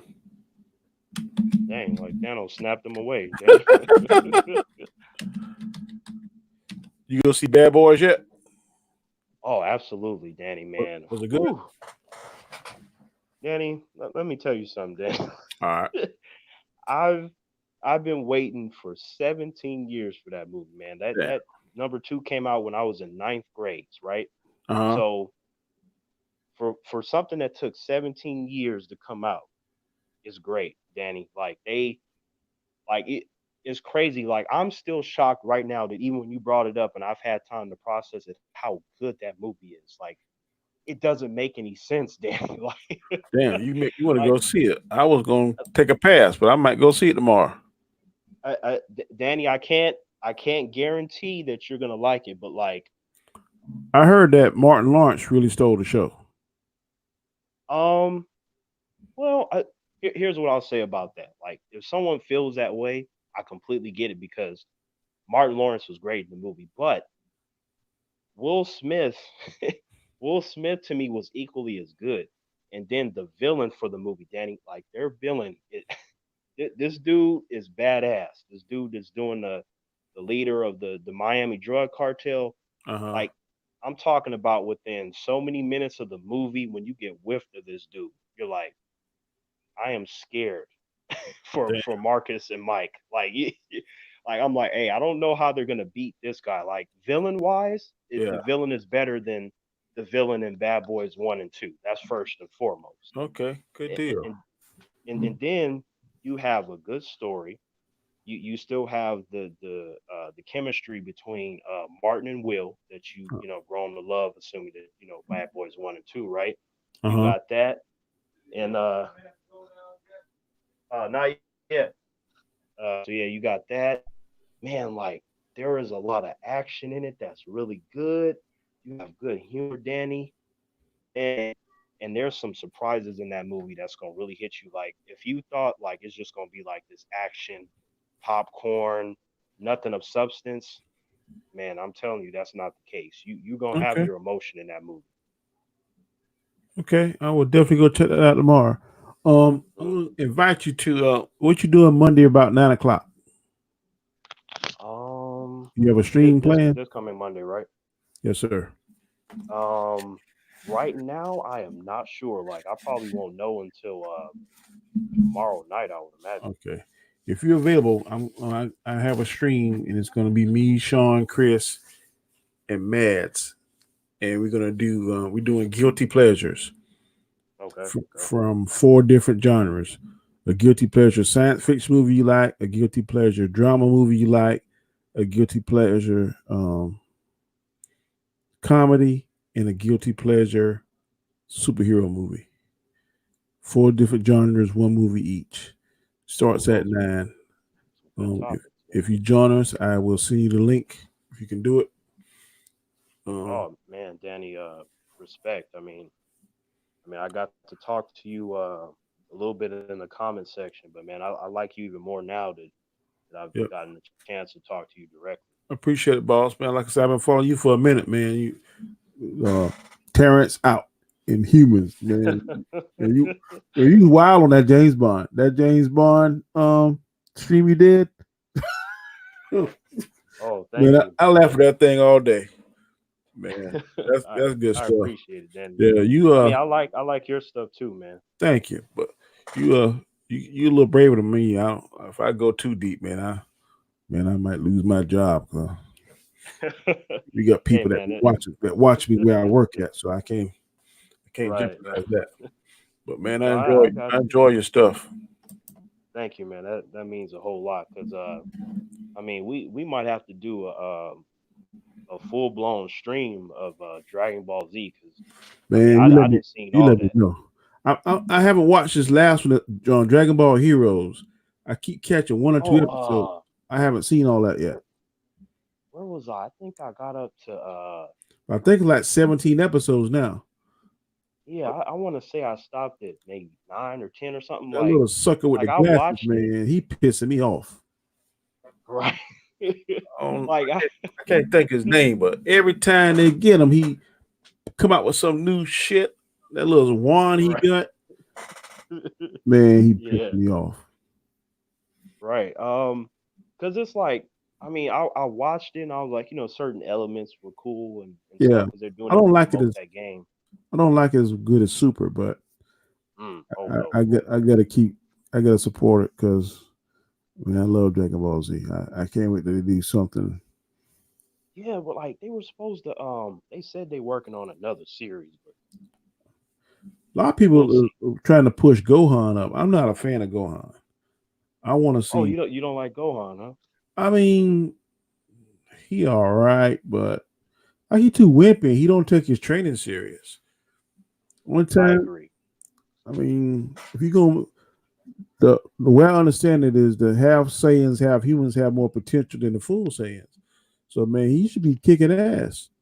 But he don't. I mean, his Right. little brother take it more serious than he do. You're absolutely right, and that is an excellent point. And to that excellent point, I will pull an immediate example that just popped in my head. It was when uh, Gohan took on Cell Mm-hmm. and defeated Cell. Yep, because he took it serious. Hmm. So yeah, you're right. Like Gohan, I don't hate Gohan. Like Gohan is a character in that universe that I like him in certain moments, but Yeah, not all the time I per se. don't. When he did that Saiyan man, I thought that was stupid. Oh yeah, that was man, that was Yeah, just I don't like how they don't show Piccolo enough. I love Piccolo. He's one of my him, man Vegeta, and Goku. My favorite three. nice. That is because Piccolo is also one of my favorites, and like I mean I like Goku, but like my issue with Goku is that if you look at his entire history, aside from when he was a kid, He's a Mary Sue. all of yeah, like here's the thing though. Like I can't really say that because of these examples. Like if you look at his greatest feats are not really his greatest feats. Like who defeated Raditz? That was Piccolo, right? Yep. Like you look at him defeating Frieza. It's like, I mean, he didn't really defeat him. I mean, it was really Yeah, Trunks. he gave him Like, damn energy to get off the planet. He should let his ass die. right. Because So you got Trunks, that. because Trunks came and with that sword and took care of business. Yeah, Yeah, he right away. I mean, it was Goku and Superman got similar qualities. They do some right. dumb stuff, and Vegeta and Batman Exactly. is more like. That's right. I haven't heard like those two like specifically in terms of like well, I mean, I've heard the whole Goku Superman, but if you pay attention though, which I'm sure you have, the whole his planet going up and all that, that's completely like Superman's origin. Mm-hmm. How hacked he is and stuff, but But you know uh what? I'm waiting to see. I'm waiting for them. I'm waiting for Vegeta and Goku to find out that Beerus is the one that okayed Frieza to blow up that planet. hmm, all right, That's yeah, gonna be an interesting twist. Remember, yep, remember the right. episode when we whispered to Beerus that he Hmm. wondered what they would think if he found out that he okayed Frieza to blow up their planet. Right. That's right. That's absolutely right. Like So people like fans like I feel don't talk about that part enough. Like that's a huge deal. hell yeah, especially for Vegeta, maybe not Goku as much because Goku Right. Yeah, really because don't remember who being on the planet, but Vegeta, if he find that oh out, yeah. that might kick him to another gear. Shoot, like you honestly, like if they wanted to do like a whole arc or even just a movie about it, like I'd be the first one Yep, signing up and stuff. Because I yep. feel like Vegeta's reaction to Beerus alone, like how you're saying, like I feel like that alone is worth the That watch. would Like that. just for the dialogue, man. Mm-hmm. Yep. Because you know Vegeta would do something, have Bulma do something crazy to get him to that next level. Like when he couldn't get to Super Saiyan 4, she shot him with them blunt rays. And he Hmm. became Super Wait, Saiyan 4. do you how you feel about GT? Because like a I lot did, of people didn't like it. I like the look of the Super Saiyan 4, but the fact that he was a kid most of the series, I didn't like that. Now I like the dragons Right. in there. The different dragons was cool. Hmm. When he had to fight the different dragons, Black Star Dragon and the one I think was ice and fire and they had different powers. Right. I thought that was cool. Yeah. But I didn't like Kid Goku. Yeah. That was like all right though, but I Yeah, didn't like really care for it. To me, no. the highlights of GT, like if I could pick some, would be I did like the whole Super Saiyan 4 Goku and Vegeta. Yeah. I thought they looked cool like that. Uh-huh. Um, and then the whole baby saga, I thought that was pretty cool. Baby Vegeta and all that. I thought that was Yeah. pretty cool. Yeah. I Um, like that. and then like you said with the dragons, I mean, if I put it like that, it's not like I like most of the the series, but like, I mean, Some of the episodes was kind of like filler episodes. They weren't really, you could do with it, do without it. right, But like I like I like the Dragon Ball. I mean the Super Saiyan 4 look. I like that look. me too, me too. Yeah, Uh, yeah. Do you do you feel like you would be okay with someone saying they like the look of Goku in Super Saiyan 4 form better than Super Saiyan? Like, how you feel about that? uh Talk about base Super Saiyan or just the yellow with the gold hair you talking about? Yeah, just the yellow look in general. I like the Super Saiyan 4 look better. Fair To enough. me, Fair it enough. looks like Goku had more edge. He was more edgier in Super Saiyan form and more cocky. Right, I right. like that. Sometimes he the gullible, happy-go-lucky Goku. Mm. Um, it can be a little get some of my nerves, kind of like it gets on Vegeta's nerve. Cause I would love to see Vegeta's skill and knowledge and Goku's embody, or they can switch personalities. I want to see Goku Right. really serious like Vegeta and just killer. But when he get, unless he's just super pissed off, or at the time when Frieza killed Krillin, that would made him mad, and he turned to Super Saiyan for the first time Right. to get him mad like that. But even he still showed mercy at the end. Um, I like the way the Vegeta doesn't show mercy. He go ahead and take care of business and do what needs to be done. Yeah. Yeah. Yeah. Vegeta's my boy, man. Like Yeah. I like his music and everything. Like his theme is hard, Danny. Like when you Uh hear huh. that, it just Yep. sounds like somebody gonna get snapped up, Danny. Mm-hmm. Yep. I want to see Vegeta fight Hit though. Oh yeah, that'd be pretty sick. Man, Hit gave Goku a fit, boy. Mm-hmm. So Yeah, I it want was to see. awesome. Yeah, I like some of those characters on Superman. I tell you, Hit that damn Jiren. I didn't like his last name, but Jiren was hell, boy.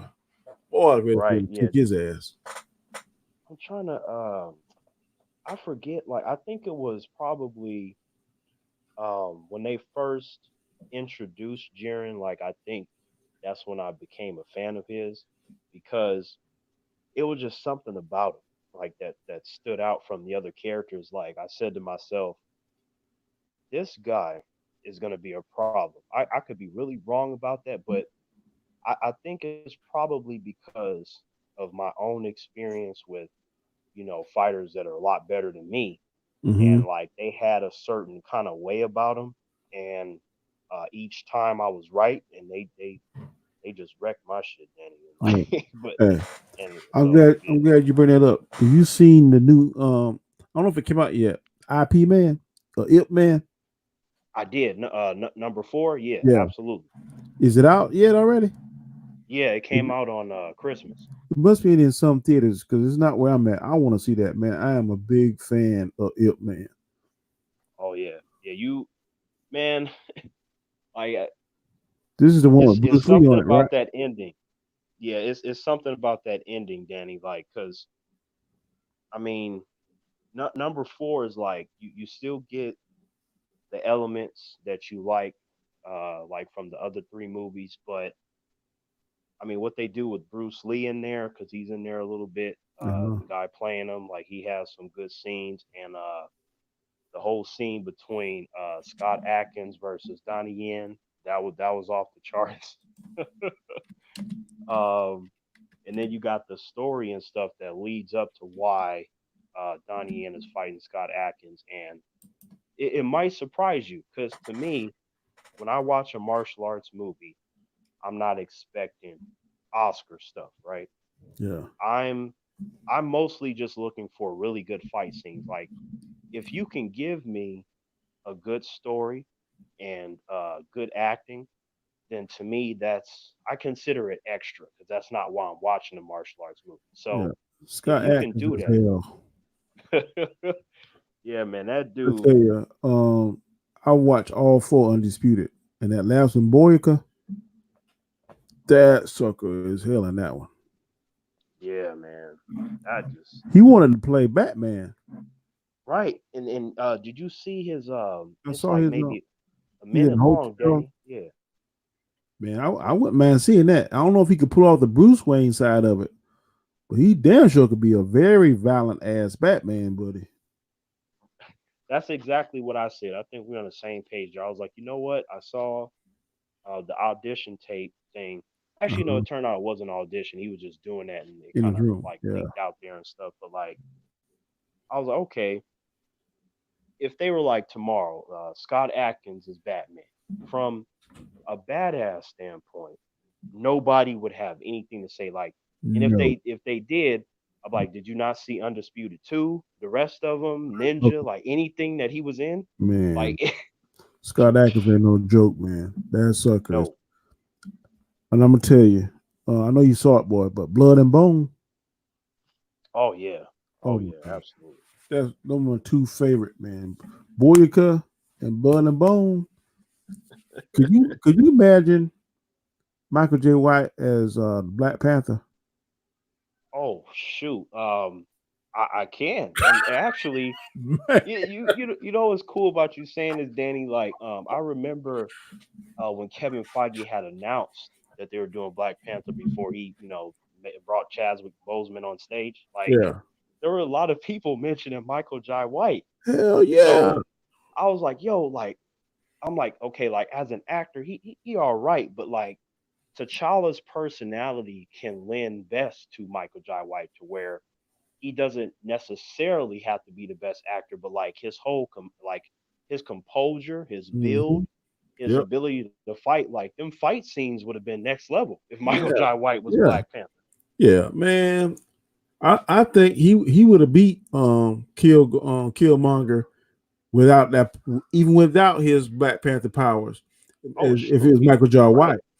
You're Chad absolutely right. Boseman, man, he didn't bulk up enough for that part for me. I mean, I like him. I like him as Black Panther. I mean, he did Right, a good right, job. But right. man, boy, whew, I think I think the reason why Chadwick Boseman works as Black Panther is because he's a good actor. You know what I mean? yeah, Like he has that he has that screen presence about him that I if agree. there's anything that is lacking or that someone may have preferred from another actor, I feel like Chadwick's acting really does make up for it. I agree. He's But very man, like, versatile. But boy, but but here's the thing though, if they would have picked Michael Jai White to be Black Panther, then imagine how beast they would have had to have made Killmonger. Because Killmonger, if he man, got to fight Michael Jai White, he got to be better than him. You that's right. And I don't know nobody out there could. Oof, not a black martial artist. I don't right? know because I tell you, Blood and Bone, man, that sucker was beyond awesome. And that, Yo, like after just that opening scene in Blood and Bone when Kimbo Slice was, yeah, talking in, about in that he's gonna prison, do stuff to him. Yeah, like that was it. That's all you need to see. that's it. You're right. You're right, bro. Man, it's been going on 2 hours. I've been on this chat, man. I enjoyed it.